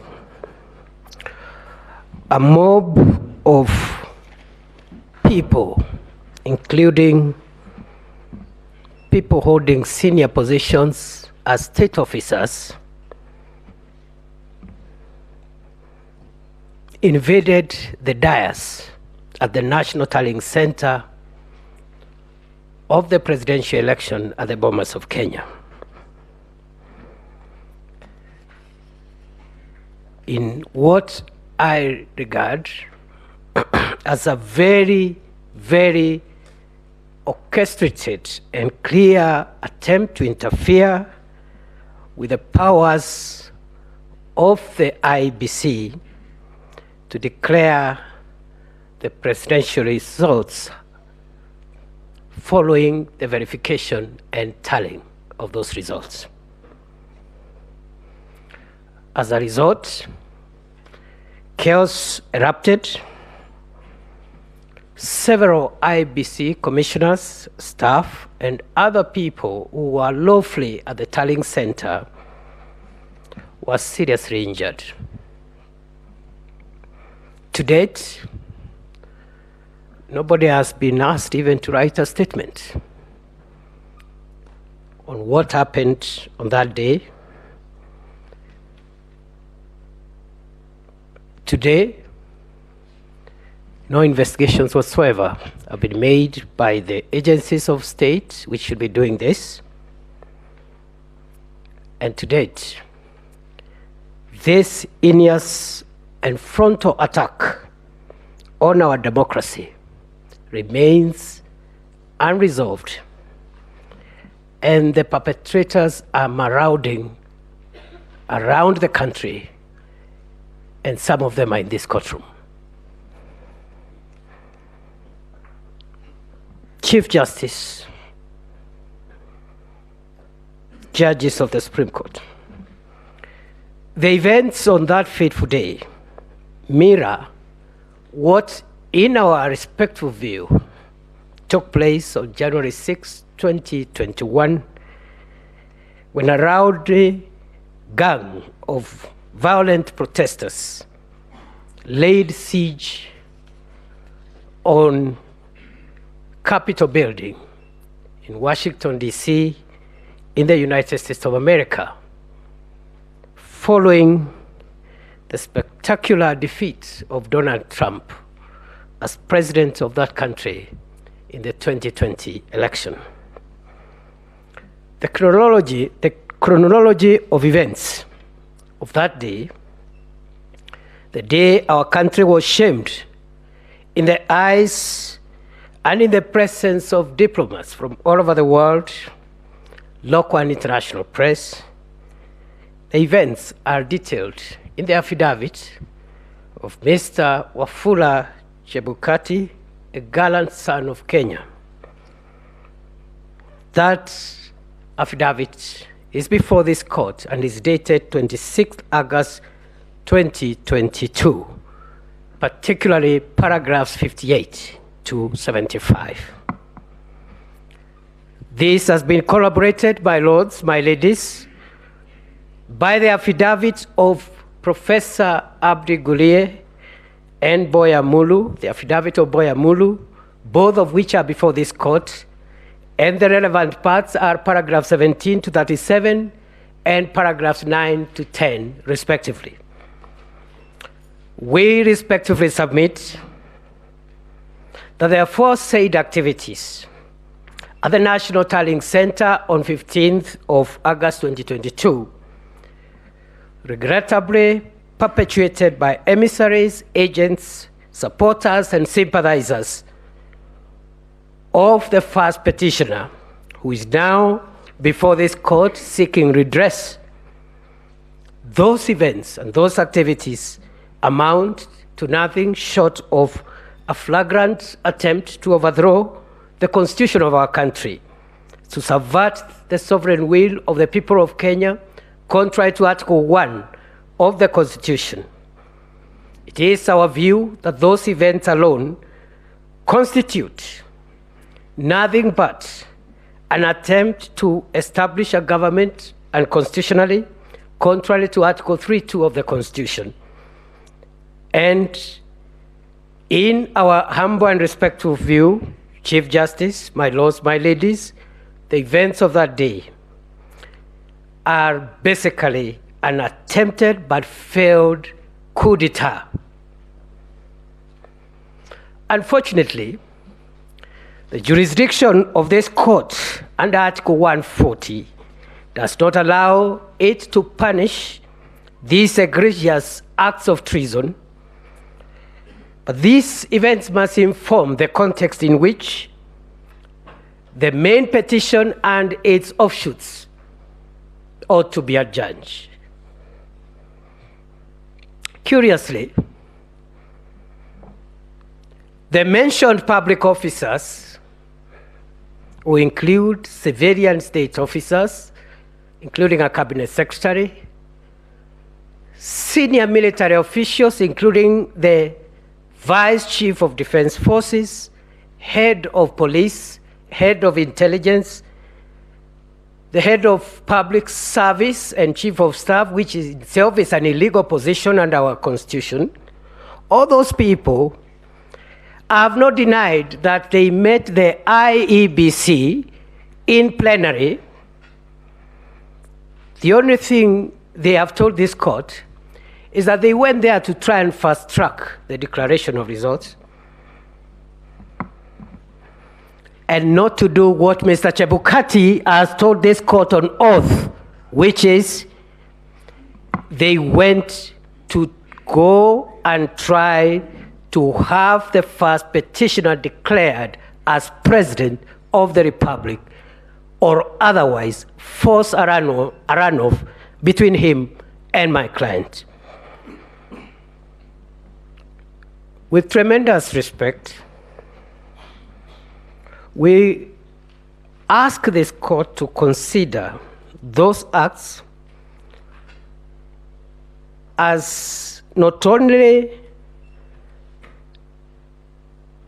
destructive to the independence of our institutions, but more particularly an affront on Article 249, 2A of the Constitution that describes the Iebc and other such independent institutions in the following words, that they are independent, and I quote, and are not subject to direction or control of any person or authority.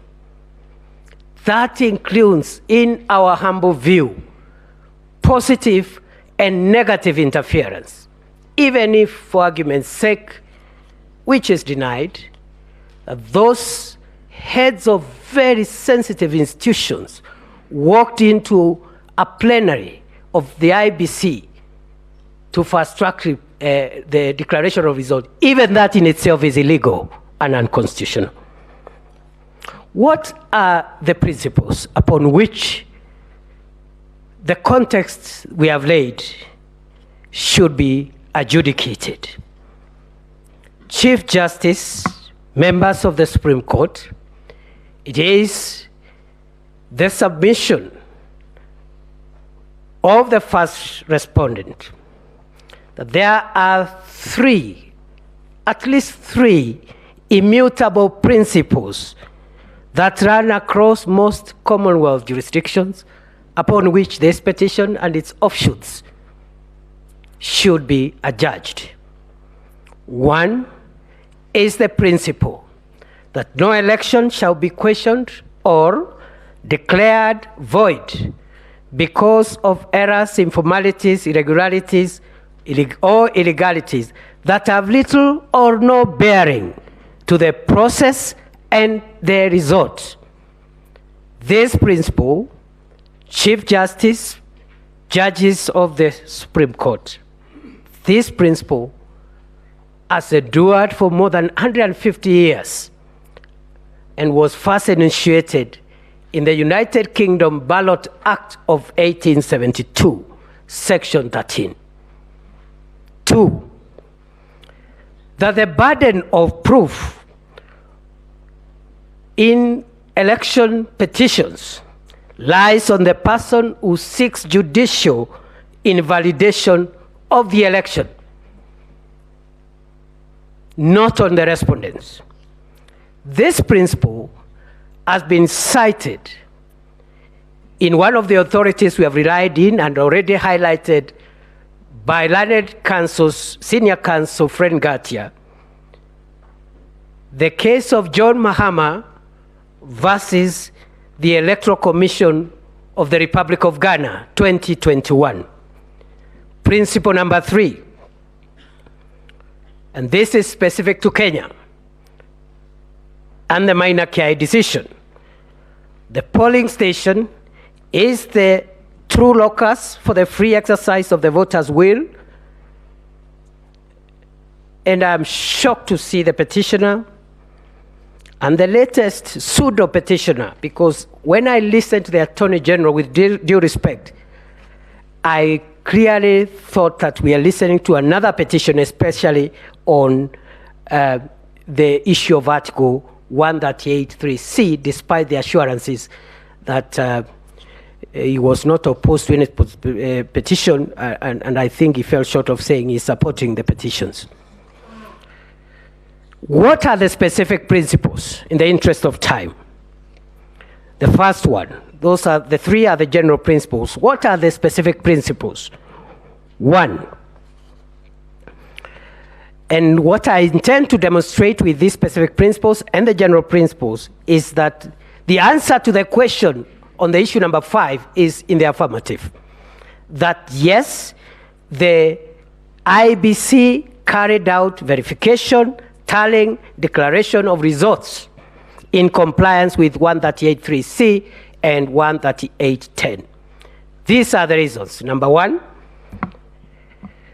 the verification and tallying happened and was done by the chairperson, commissioners of Iebc and the staff at the National Tallying Center in the presence of the candidates of the agents of the presidential candidates. And this is in the affidavit of William Ruto, paragraphs in support or in opposition of the petition, paragraphs 18 to 20, and the affidavits of Veronica Nduati, paragraphs 7 to 14. Number 2, the Iebc complied because an interpretation to the effect that Article 138.3c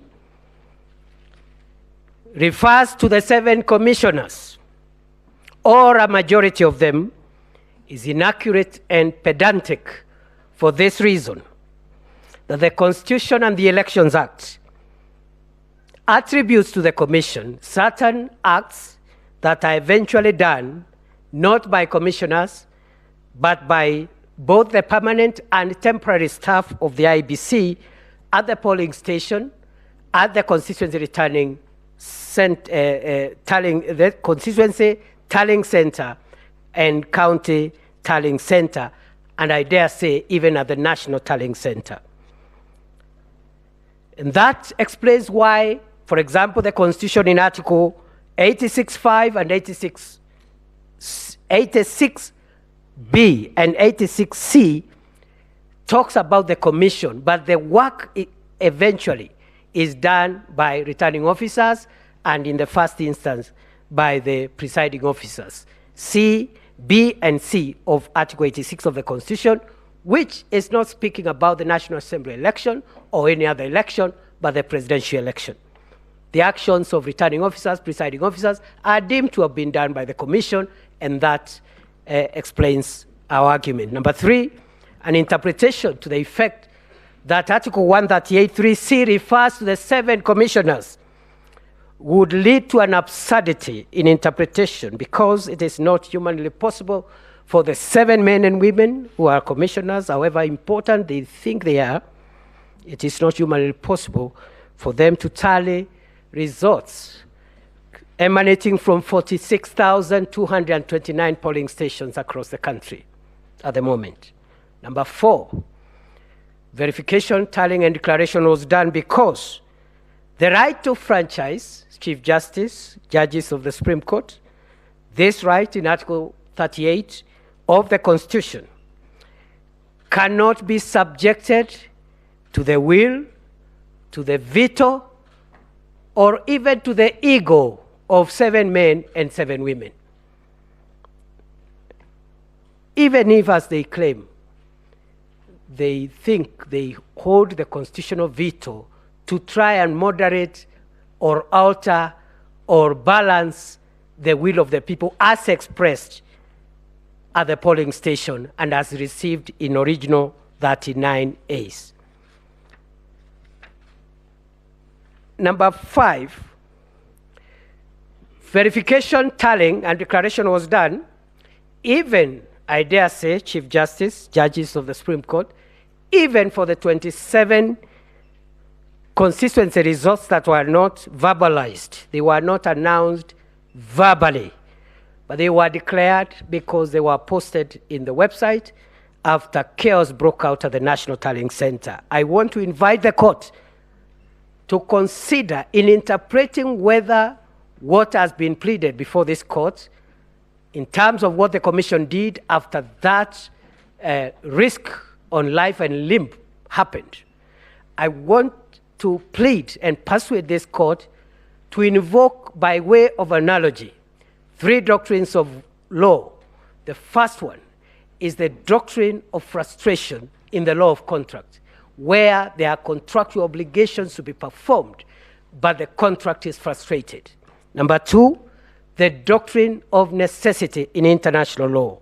And thirdly and finally, the doctrine of supervening impossibility, where there are legal obligations, but the party on whose those obligations accrue cannot perform them as a result of supervening impossibility.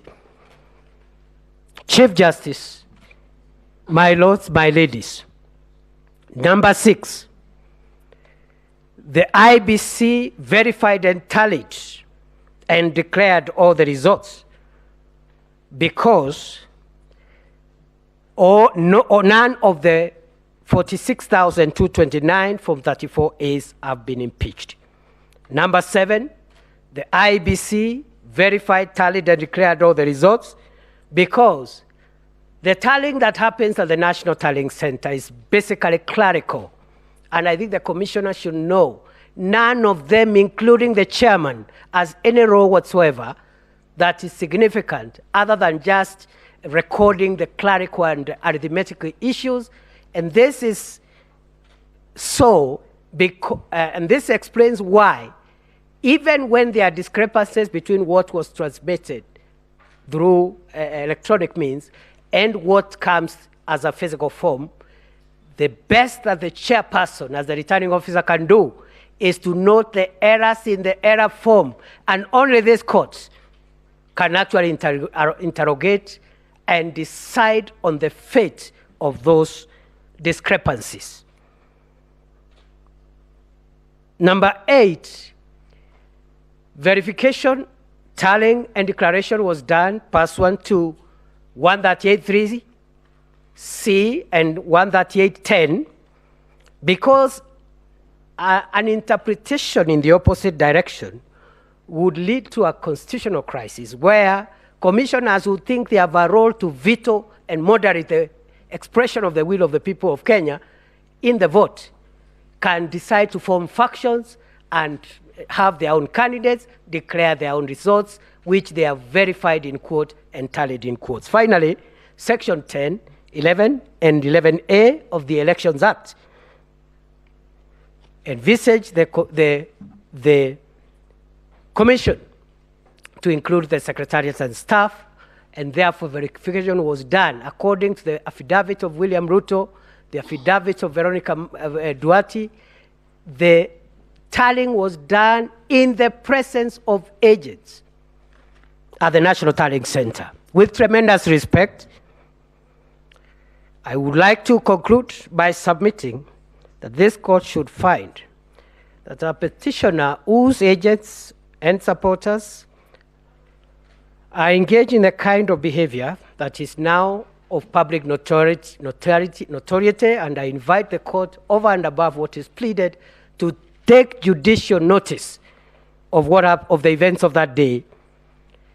A petitioner whose supporters, sympathizers, and agents engaged in those kind of things should not be anywhere near the hallowed ground of a Supreme Court of the Republic of Kenya, trying to seek relief, among them a relief under Section 80A,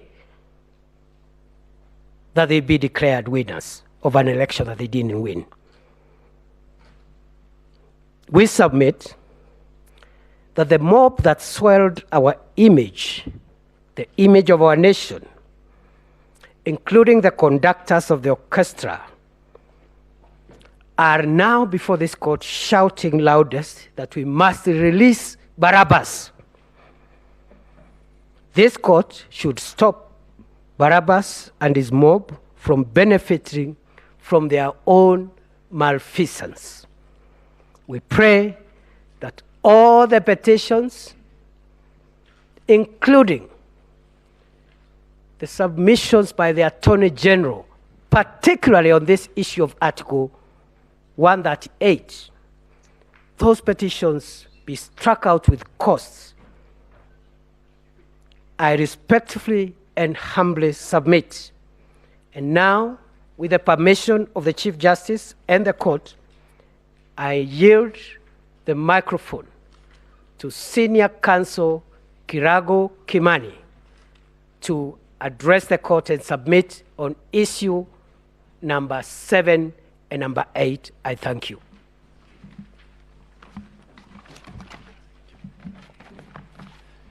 May it please the court, I will not, my name is Kirago Kimani, I will not address you on issue number 7. I believe it's been adequately dealt with by the Iebc and its chairman. I will address you on only issue number 8, and I will try and avoid rehashing what the Iebc and its chairman addressed you, in my humble view, very effectively. This is simply looking at the test that has to be met by the petitioners in order to determine whether the election should be nullified. And you've settled this as far back as 2013 in Raila petition number 1, or it was petition number 5 actually, but it was the first election petition under the new constitutional dispensation, and repeated this in 2017. The long and short of it is that the question you must ask is whether it has been demonstrated that the election was conducted so badly that it was not substantially in accordance with the law relating to elections, in this case the Elections Act and Articles 81 and 86. The burden is squarely on the petitioners to demonstrate indeed this is the case. The word used by Section 83 is magnitude, of such magnitude, really. It is not enough to demonstrate there were irregularities. It is not enough to show that there was a breach of the law. But it has to go beyond that to show that it affected the outcome. Has that been done? I'm not going to take you through the multiple allegations of irregularities and breaches of the law. But I've tried to look at these petitions, the 7 surviving ones, and I think there are approximately 46 allegations of breaches of the law and irregularities. This is a classic case of throwing everything other than the kitchen sink at your opponent. There are a lot of overlaps, but by and large, everything that could be said has been said. And I'll come back to this. The kitchen sink did show up a little later. But I don't want to walk you through all of these allegations. Let's just look at a few of these. It's alleged that there has been an infiltration of the Iebc system. I'm not going to rehash what Mr. Mahatomane so well explained to you. But I think these petitions are an invitation to this court to lay down the law. It's one of your jobs. That it's not enough to show up here and throw things out there and say, we hope some of it will stick. No. People must be held to account. They must be told, show us where the evidence is. And indeed, this is what Rule 9 of the Supreme Court presidential election rules requires, that when a petitioner presents a petition, they will also furnish evidence. Has that been done in my humble submission? No. This evidence of infiltration, in the first instance, was put in various affidavits. John Mark Githongo, you've been told about how he recanted this. There were allegations in various other affidavits. And what happened then? There was a robust response from the referee, the Iebc, and the first respondent. And then what do we have? We have a second burst of alleged evidence in the nature of an affidavit by George Njoroge. And we are not even, we did want to start playing games by saying this evidence should have come at the start, as the rules require. So this case keeps being panel beaten as we move along. And it's not just petition number 5 where this happens. It has happened in another petition where you were addressed about 291 constituencies and not 290. I believe there was a question from a judge directed at this, because there's a short answer to that, but the question was not directed at me. But that wasn't even pleaded. So what we have is a situation where you keep being told new things as we move along. There's another allegation that the Iebc was so dysfunctional that you couldn't possibly have an election that complies with the dictates of Article 86. And we are told that this started even before. Now the question is, why wasn't a challenge made to the mandate or to this institution before the elections? An Article 140 petition is very narrow. It concerns the results and nothing more. This petition has been turned, or these petitions, by many of the petitions, has been converted into an attack on the second, on the chairman or the chairperson of the Iebc. It's not the function of the court to look at the conduct of the chairperson with a view to taking action. You are addressed in great detail as to why or how he has affected the last 2-3 elections. So what were we waiting for when Article 251 tells us what to do? The Leadership and the Integrity Act tells us what to do. Let me very quickly, without going into any more of these 46 alleged irregularities and breaches of the law, just try and illustrate just how bad these petitions are, or how lacking in substance they are. And I will, Mr. Mahat Somane, my land friend, Mr. Mahat Somane, has spoken to this, but I want to illustrate by showing you just a little bit about what was contained in the affidavit of Arnold Odinga, Ochieng Odinga. And if I could just, if it could be put up, I want us to look at what has been presented before this court. And it's quite easy to come to this court and say, listen, somewhere between the people expressing their will and the declaration of the results, there has been some tampering. Let's look at what they say. Paragraphs 81 to 91 of the affidavit of Arnold Ochieng Odinga says that there was willful, deliberate, and criminal tampering of certain results, and they've identified 41 forms. What I suspect they did not expect to happen is that the Iebc would respond to just about each and every one of these forms. Let's look at just one sample. And before we do that, what are we trying to achieve? We'll look at a Form 34A from the Iebc portal. We will look at Form 34A delivered by Iebc to the court. We will look at an affidavit from a presiding officer, and we'll look at an affidavit from an Azimio agent, and we'll look at a Form 34A provided by a UDA agent. The affidavit of the Iebc presiding officer is not part of the slides, but we will be able to compare these documents. If we could skip this next slide so that we move quickly. Let's skip that slide, please.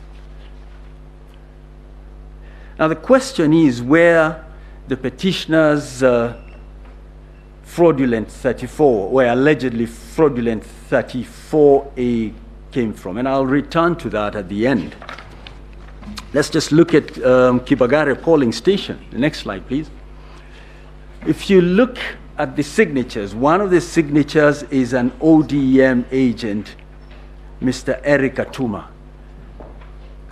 Now the petitioner in petition number 5 has filed many affidavits in response to the respondents, including the first respondent. They have not responded to this. They have not challenged this, but they put it out there as an illustration of what games were played either by the referee or in concert with the first respondent. So the first thing you note is the signatures of the two agents. The next thing I'd invite you to look at is what the votes were according to the Iebc portal. And Malanfem Mahat Somane invited you. The portal is up and running. Check this. What was the total of votes cast, or what was for the two candidates in Kibagare polling station, stream 2 of 7? Raila Amolo Odinga, 244. Mr. William Samoei Ruto, 114. Let's go to the next slide.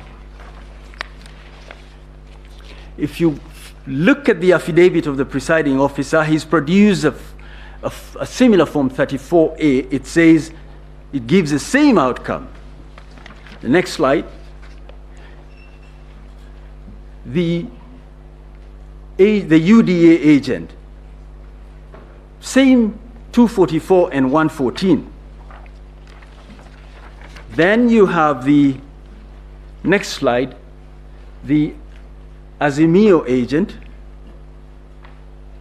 again, 224, 114. The next slide is the affidavit of their own agent. He says, what is in Mr. Odinga's affidavit is not what I submitted to the party. They decide, we're not going to respond to that. But we expect the court somehow to determine that there were fraudulent Form 34As. Is this right? Let's go to the next slide. What is in Mr. Odinga's affidavit? Look at the last column. It says, for Raila Amolo Odinga, 244 votes. For Mr. William Samoei Ruto, 38. What happened to the other votes? Something is fundamentally wrong. And this is just one document. We have filed other affidavits which illustrate what happened here. Let's look at the next slide. The law requires the Iebc to deliver certain forms. I'd invite the court to look at the form for this particular location, this particular polling station, and see whether what has been set out in Mr. Odinga's affidavit is correct. Let's go to the last slide. What then are we telling you? The numbers between the Iebc portal, the Iebc presiding officer, the UDA agent, the Azimio agent, and the Form 34A from Bomas are all aligned. Question we must ask is, where did the form that is presented by Mr. Odinga come from? Arnold Odinga, so that we do not mix up names. I think this must be what the late Issa Juma of Super Wanyika had in mind when he penned the words. Sisi twajua anafanya biashara, lakini biashara anajua mwenyewe. Only Mr. Odinga can tell us where this came from. And the other 40, they are not part of what was actually the product of the people expressing their will. So, in a nutshell, even without trying to demonstrate to you how the other irregularities and alleged infringements of the law have not affected the law, the petitioners fall far short of what is expected. But let me look at one or two things, because one of the things that has really featured a lot, and I'm going to try and avoid rehashing what has been said by the other lawyers, is that the commissioners have a significant role. That what 138(3)(c means is that the commissioners, the 7 men and women, have to be involved in the exercise that is to be undertaken. With respect, this submission is skewed by a failure to interpret the Constitution correctly. I think it's long been settled that the Constitution, the interpretation of the Constitution, looks both at the text and the context. And what has happened here is that the petitioners have decided we will stick with the text. And even that they stretch. They say the Iebc, the commission, means there's 7 of them. With respect, that's an invitation to the Supreme Court to, through the back door, overturn what Maina Kiai said, which is that you start at the lowest level and cascade things, but it is not the job of 7 men and women. Let's look at the 7 commissioners a little more, and in particular the 4 who it is said should lead to the conclusion that the election was not conducted in accordance with the Constitution. They were on board with every other commissioner. They spoke with one voice until about 3 p.m. on the 15th of August. Then they had their Damascus moment and made it to Serena. They changed their position. If you look at the affidavit of Samuel Gidai, look at the clips of the 4 commissioners announcing the results. But you were told here yesterday they were being given pieces of paper to read out numbers. Is this believable? But we were told by another speaker, another advocate, that these men and women were vetted by the National Assembly. They are therefore very serious citizens who correctly undertake a very important function, the running of elections. But they say they did not participate in this.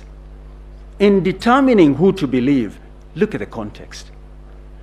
Look at the whole series of events from when the nomination took place, when the ballot papers were printed, including the supervision that they undertook, and determine whether these 4 commissioners are to be believed. Mr. Njenga, for I think the 7th respondent, argues they are here not to support either side, but to discharge their duty under the Constitution. But they did file a response. They started off by filing affidavits to set out the evidence. There's no property in a witness. They didn't stop there. On the 26th of August, they decided we will appoint another lawyer on behalf of the Iebc who is in effect going to admit the alleged infringements. This is where you apply the duck test. If it looks like a duck, if it swims like a duck, if it quacks like a duck, it must be a duck. They are saying we are here to show you we are independent. Are they? With respect, their conduct demonstrates otherwise. In a word, it is my humble submission that the petitioners have not demonstrated there were any irregularities or illegalities. Forget the magnitude. They really haven't demonstrated any. I'd urge you to dismiss these petitions. Ordinarily in these sort of cases, and I'm not telling you what to do one way or the other, because of the nature of the matters, the parties are asked to bear their own costs. But again, what happens in 5 years if people can come in 8 petitions, 1 was struck out, and say whatever they wish to say without offering evidence? I think there was some advocate who said yesterday, we're going to have 200 petitions in 5 years. Why? Because nothing, there are no consequences. We can all come here and be on television, there are no consequences. So what are we asking of you? We are asking you to give us back our country. Determine that there were no infringements, that we had a proper election. We have been in election mode for so long. The only thing that creates wealth is actually working. And this is not work. With respect, the tens of thousands, men and women who preside over elections are teachers and farmers and artisans and you name it. We're being asked to make them come back to work in a few months, or in 60 days to be precise. There is no justification for that. The order that should commend itself to you is to dismiss these petitions because they fall far short of what is required. Those are my submissions.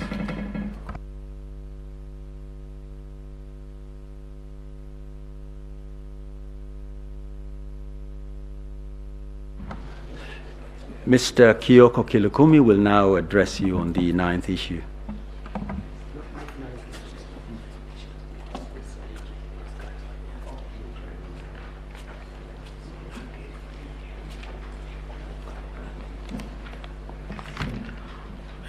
Your Ladyship, the Chief Justice, Deputy Chief Justice, Justices of the Supreme Court, my name is Kioko Kilukumi, and I appear for the first respondent. Our team leader has asked me to deal with the issue raised by Mr. George Oraro, Senior Counsel, in regard to the affidavits filed by Joseph Kinyua and Kennedy Keara. This court did direct that the first respondent is at liberty to come and place the facts he has before this court, not through affidavits, but we've been given the permission to place the facts because time was running and the court directed we have that time. The first respondent wishes to place it on record that under Article 240 of the Kenya Constitution, there is established a National Security Council.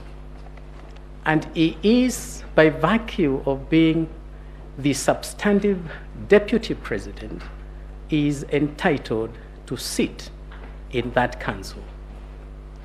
He says, in the last 5 years, the council has not sat and discussed anything to do with elections. He further says that matters of election are vested in an independent body, and that independent body is the Iebc. That is the body that has the constitutional mandate to deal with elections. He further says,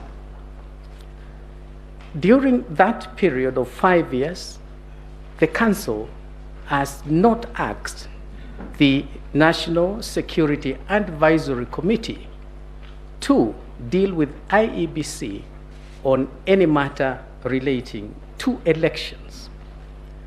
And he takes the position that the visit by members of the National Security Advisory Committee to Iebc at the Tallying Center was an interference with the functions of Iebc. And it was calculated, given the membership who was sent there, it was designed and calculated to intimidate the chair of the Iebc and to seek to influence the outcome of the election. We ask the court to note that these affidavits were provoked by what Mr. Chebukati said in his affidavit sworn on the 26th of August, 2022. From paragraphs 55 to paragraph 75, he has given a subheading and he calls it an attempt to subvert the will of the people. And we invite the court to consider those paragraphs and to see which party is telling you the truth. We wish to refer you specifically to paragraph 66 in that affidavit. And it is an important averment, an important deposition in that affidavit. He says, Mr. Chebukati, when he was at the National Tallying Center, members of the National Security Advisory Committee visited him, and he sat with them after 2 p.m. It is important to contextualize the time. We are talking of the 15th of August. Bomas of Kenya, there is a meeting, and this meeting is attended by all the commissioners. All the 7 commissioners are there. The fact of that meeting is not disputed, or the affidavits filed regarding that matter make critical admissions. The first admission is that indeed Joseph Kinyua telephoned Chebukati and told him, I'm sending my members to you. That's an admission. The second admission is that all the commissioners, and these are the affidavits from Mr. Joseph Kinyua and Mr. Kenneth Kiara, all the commissioners were present. It is past 2 p.m. It doesn't say how long this meeting took. The country had been put on notice. Elections results will be declared at 3 p.m. And once you look at the paragraph I've referred the court to, Mr. Chebukati says the message from this powerful committee was simple. Declare these elections in favor of the petitioner, the first petitioner, in petition number 5. If you are not able to do so, please massage the electoral data and force a runoff. And now that issue was discussed openly by the members of this powerful committee and all the commissioners in Iebc. The 4 commissioners made it very clear the suggestion from the security committee is reasonable and we should actually accommodate it. We should think of doing it. The 3 commissioners, and all of them have sworn affidavit attesting to that. The 3 commissioners said, nothing doing. We will declare these elections in accordance with the Constitution of Kenya, and we will declare the legitimate results. And so we ask the court, you do not have the advantage of witnesses being cross-examined, but you have the ability to look at all the accounts and see which account is more probable. The meeting starts past 2. elections were to be declared at 3. At 4 p.m., the 4 commissioners are in the Serena Hotel. Our TV screens has been split. One side says 4 commissioners are disowning the results. The other screen is showing us chaos in Bomas, attack on the chair of Iebc, attack on the 2 other commissioners. Do you believe, will this court believe, that members of the National Security Advisory Committee was going to discuss matters of security when in less than 1 hour, 2 hours, the electoral commissioners are being assaulted, and this is being broadcast live. Assaulted, a cognizable offense. Police are in Bomas of Kenya. Nobody's arrested, and the people who are doing these attacks are well known. So we ask you to consider that fact in trying to see which account is likely to be true. The commissioners at Serena Hotel opened by saying, we've conducted a very good election. It's only gone bad towards the end. You will ask yourselves, does somebody disown results which he doesn't know? Do you believe these commissioners did not know what the outcome has been? We submit they knew the result, and that is why they were disowning it. We also ask the court to consider these 4 commissioners, apart from the press they did on 15th of September, they again did it on 16th, the following day, 16th of August. Was it a coincidence that again our TV screens were split into 2?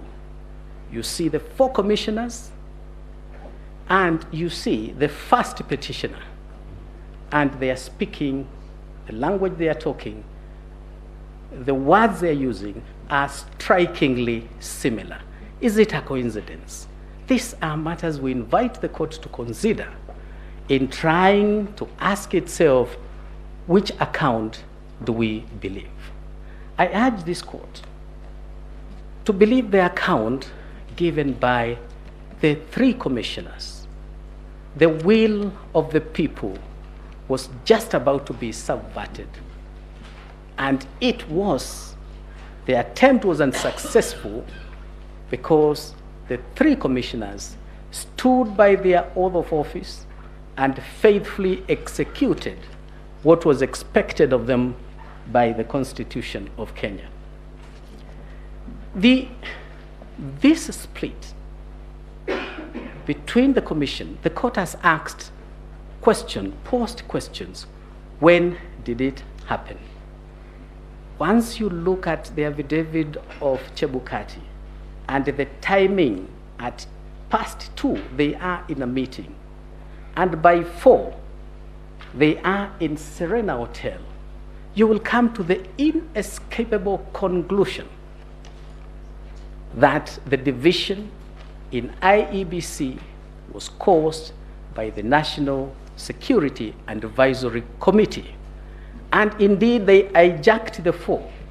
That is why the 4 would approach this court for the very first time in the history of this country, approach the court to seek nullification of an election that they still pretended, and that they said they conducted a very good election.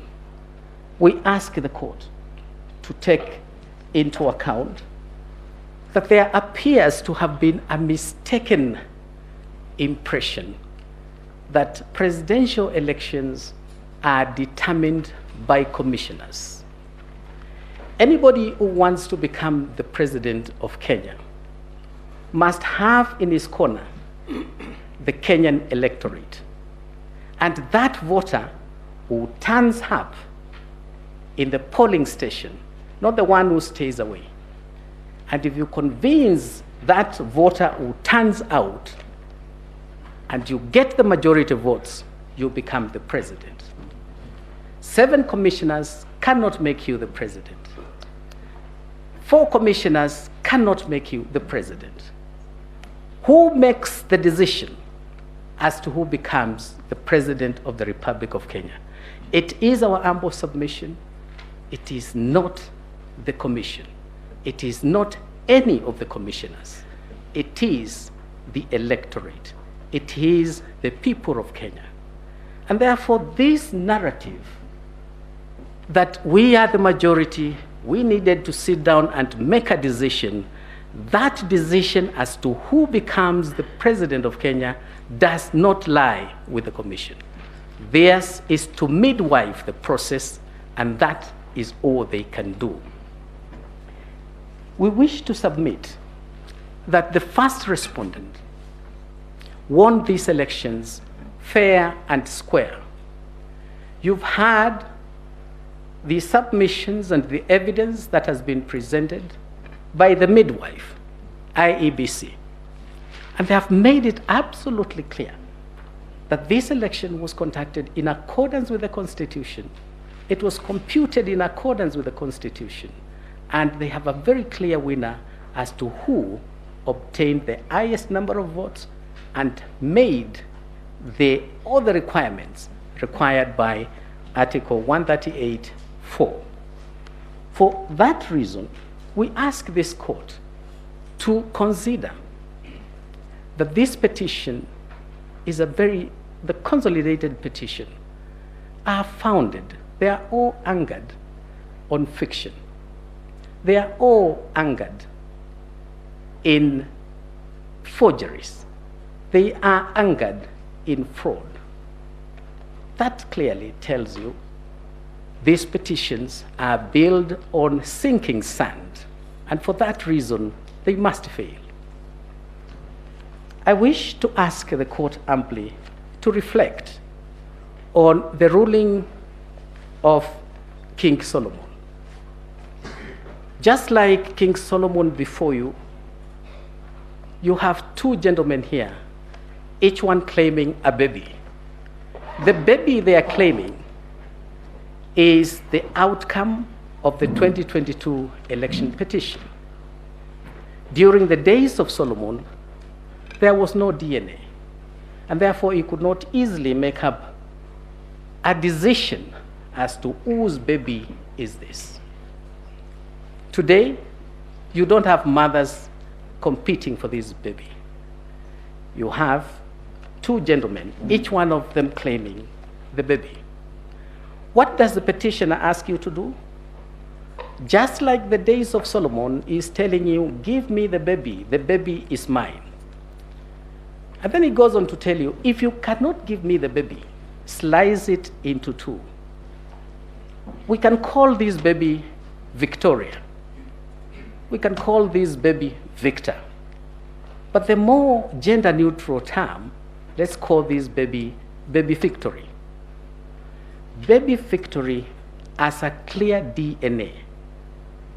Baby Victory, his DNA is captured in the original Forms 34A. His DNA is captured also in Forms 34B. That baby belongs to Honorable William Samoei Ruto. Give him his baby. Don't divide the baby. The petitioner here is telling you, you either give me the baby or cut the baby into 2. Nullify the election. Solomon used that indicia to know who was the true mother of this child, because no mother would want her baby chopped into 2. And so by the petitioner coming to tell you here, if you don't give me the baby, slice the baby into 2, you already know whose baby the victory of 2022 presidential election is. I urge the court to give the baby to the legitimate and lawful father, who is Honorable William Samoei Ruto. Thank you very much.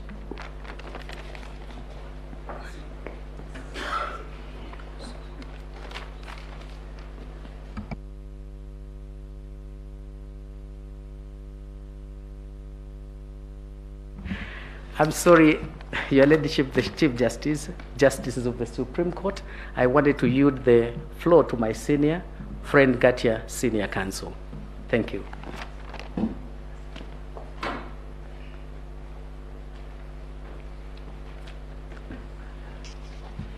Madam Chief Justice, my duty is to make closing submissions as I also deal with the last issue.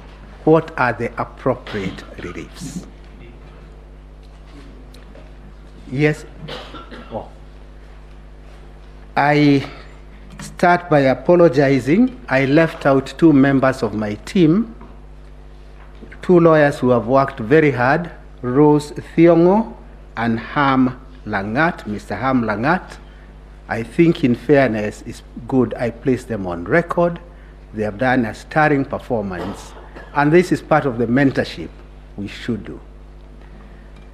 Madam Chief Justice, let me also start by apologizing that I did not place on record the fact that we did file written submissions on 27th August this year, and we rely on those written submissions. We took lots of time to actually develop almost a treatise on the origin of Election Act.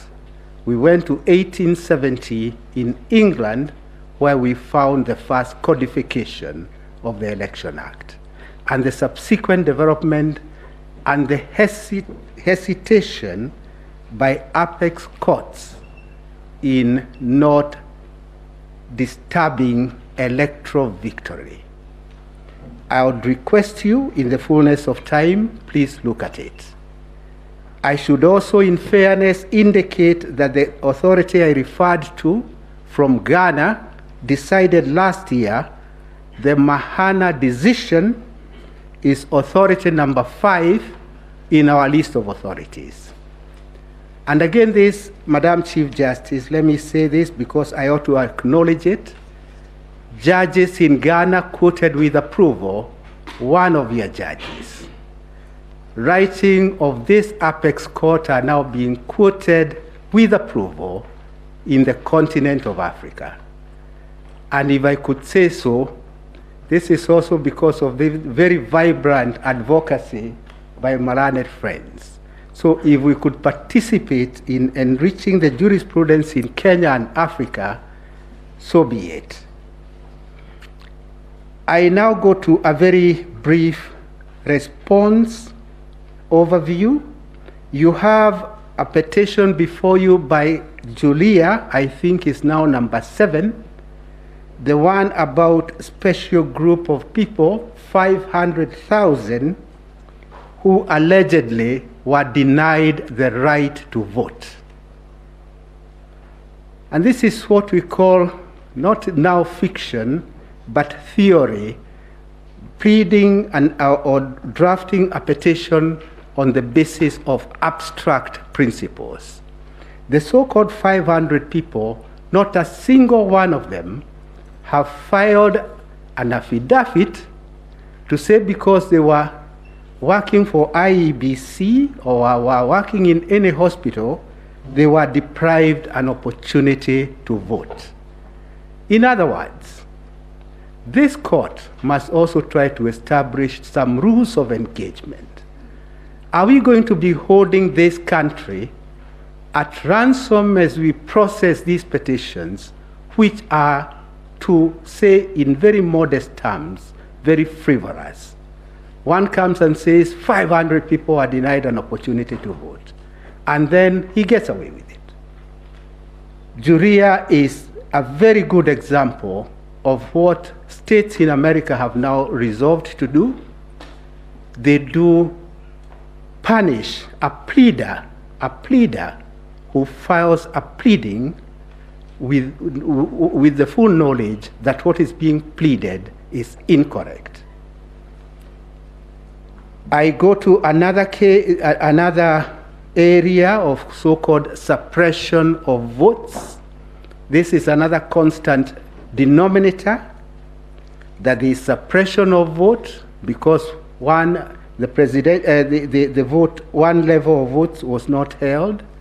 And the question is, where is the empirical evidence? Empirical evidence that because there is no voting for a senator, then the turnout for votes for the presidency are suppressed. And suppressed in relation to only one candidate, not both candidates.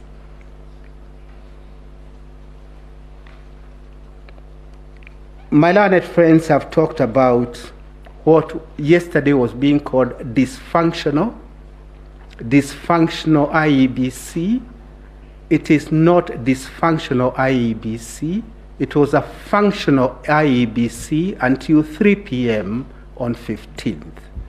On 15th August, towards 3 p.m., some commissioners were hijacked with their free will, and they opted to walk out from their brothers and sisters. There is a point that concerns me as a regular practitioner in this court, in these electoral cycles. And this is this. For how long are we going to allow our political class to advance self-interest, and to hold this country in perpetuity of uncertainty? That is something I think, Madam CJ, you now have an opportunity under Section 3 of your Act. The first fundamental in Section 3 is your true north, is supremacy of the Constitution. Your true north being the supremacy of the Constitution, and then other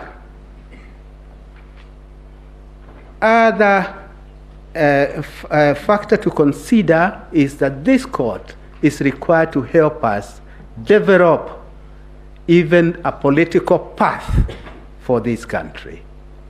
Those two becomes very important aids in how we deal with the political class. I'll come to that towards the end. But it is something of concern, because unless it is captured early, I do not see great hope in the way we are proceeding. Madam CJ, first and second respondents are very ordinary Kenyans, very ordinary, humble origin, and this is a country I always have thought is a country of hope and opportunity. Hope and opportunity for each and every Kenyan. A child from humble origin ought to aspire one day to be a Chief Justice of this country. A child of very humble origin ought to aspire to be a top surgeon in this country.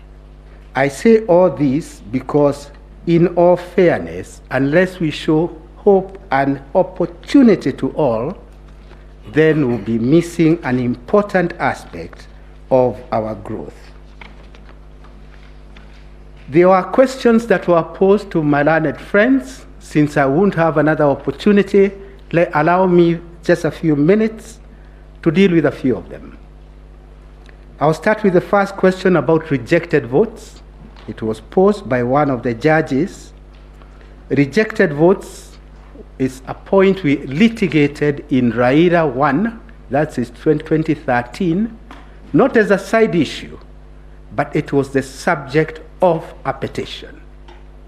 In 2013, there was a petition dealing with nothing but rejected votes. Rejected votes, Madam CJ, can be the third candidate. It's very easy for rejected votes to be the third candidate. And in 2013 at Bomas, where I had the pleasure and privilege of being the chief agent for the candidate, it became quite obvious that rejected candidates will be the third candidate in that contest. And if they were to be factored, then the whole purpose of rejected votes is to bring down the victory of the candidate who would otherwise have won. So it is a point we litigated at length. Some of my learned friends, my seniors, We litigated at length, and this court held and found that what is to be considered are the valid votes cast. So in my submission, that is a point that has been dealt with. It was again repeated by the court in Ghana. Last year, they rejected the notion of considering rejected votes in the final tally. As a matter of fact, now that I remember, I'm getting a little older, I was clearer then in 2013, it is a misconception to call them rejected votes. It is actually rejected ballot, because a vote is that which is valid, which expresses a choice. So those so-called rejected votes are actually rejected ballot papers. The same holds true for spoiled ballots, and the same holds true for stray ballots. As fate would have it, you will not even know about the stray ballots at the point that the tallying is going on.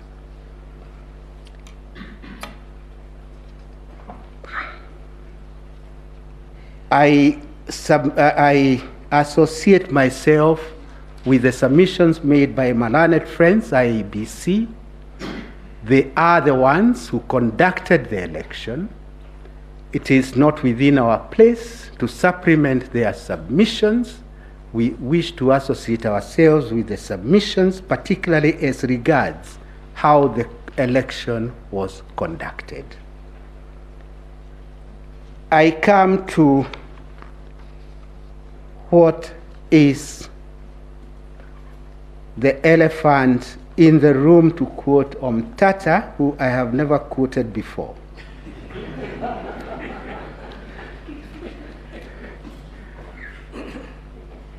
What is the way forward?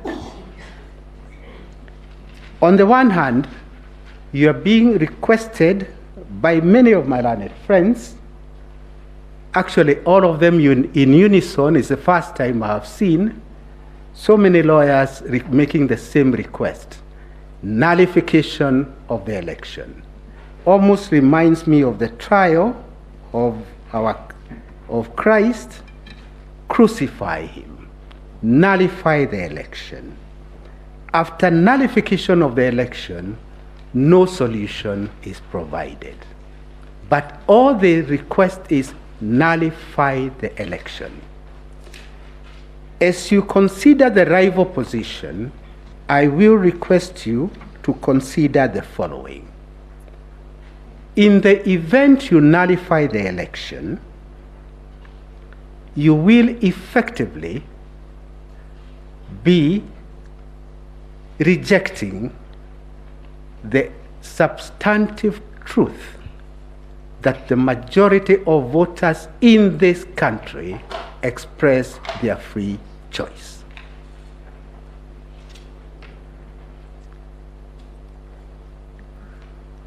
While considering that plea of nullify the election, we shall be acceding to a very dangerous trend in this country, that presidential elections are to be held, and if I'm aggrieved, not because of any error, but I want to hold the country at ransom, I will walk to the Supreme Court and the election will be nullified. While considering that request, please also consider the far-reaching consequences that we all participated, we all experienced in 2017. That is on the one hand. On the other hand, the first and second respondent come to you with a request. The request is, voters did exercise their right. Hold them to that covenant. The covenant is they made a choice. do allow the country to now move forward. We cannot and cannot afford election mode in perpetuity. I think I have said enough to demonstrate where my mind is. It is time for finality and stability. Finality and stability. In doing so, Madam Chief Justice, you'll be sending yet another signal to the political class. And here I am not finger pointing anybody. As I said in 2013, what I say for this client is what I'll say for the next client who is in that class. The country does not belong to them. This country belongs to all of us. And since the country belongs to all of us, no person should consider that there is an entitlement. Considering that there is an entitlement is to engage in an illusion. That illusion ought to be replaced by reality. Reality is that it is voters who make their choice. And once voters have made their choice, let us inculcate a culture that my brothers and sisters on this side are now used to.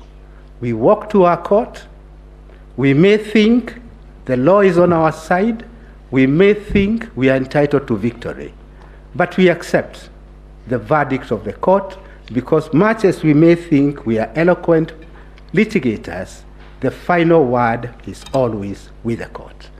With those comments, may I very humbly and respectfully request this court to let this cycle come to an end so that we can get back to our business, the business of developing our country. With those remarks, I would wish to close and to donate the 30 minutes to the court because we are patriotic enough to know that it's not really in the interest of this country to engage this never-ending circle of litigation. Thank you very much. Unless you have any questions for us, that's the end of our case. Thank you very much. We appreciate the donation and the appreciation that this time that we have is very, very tight because for us, the work actually begins when we finish all this.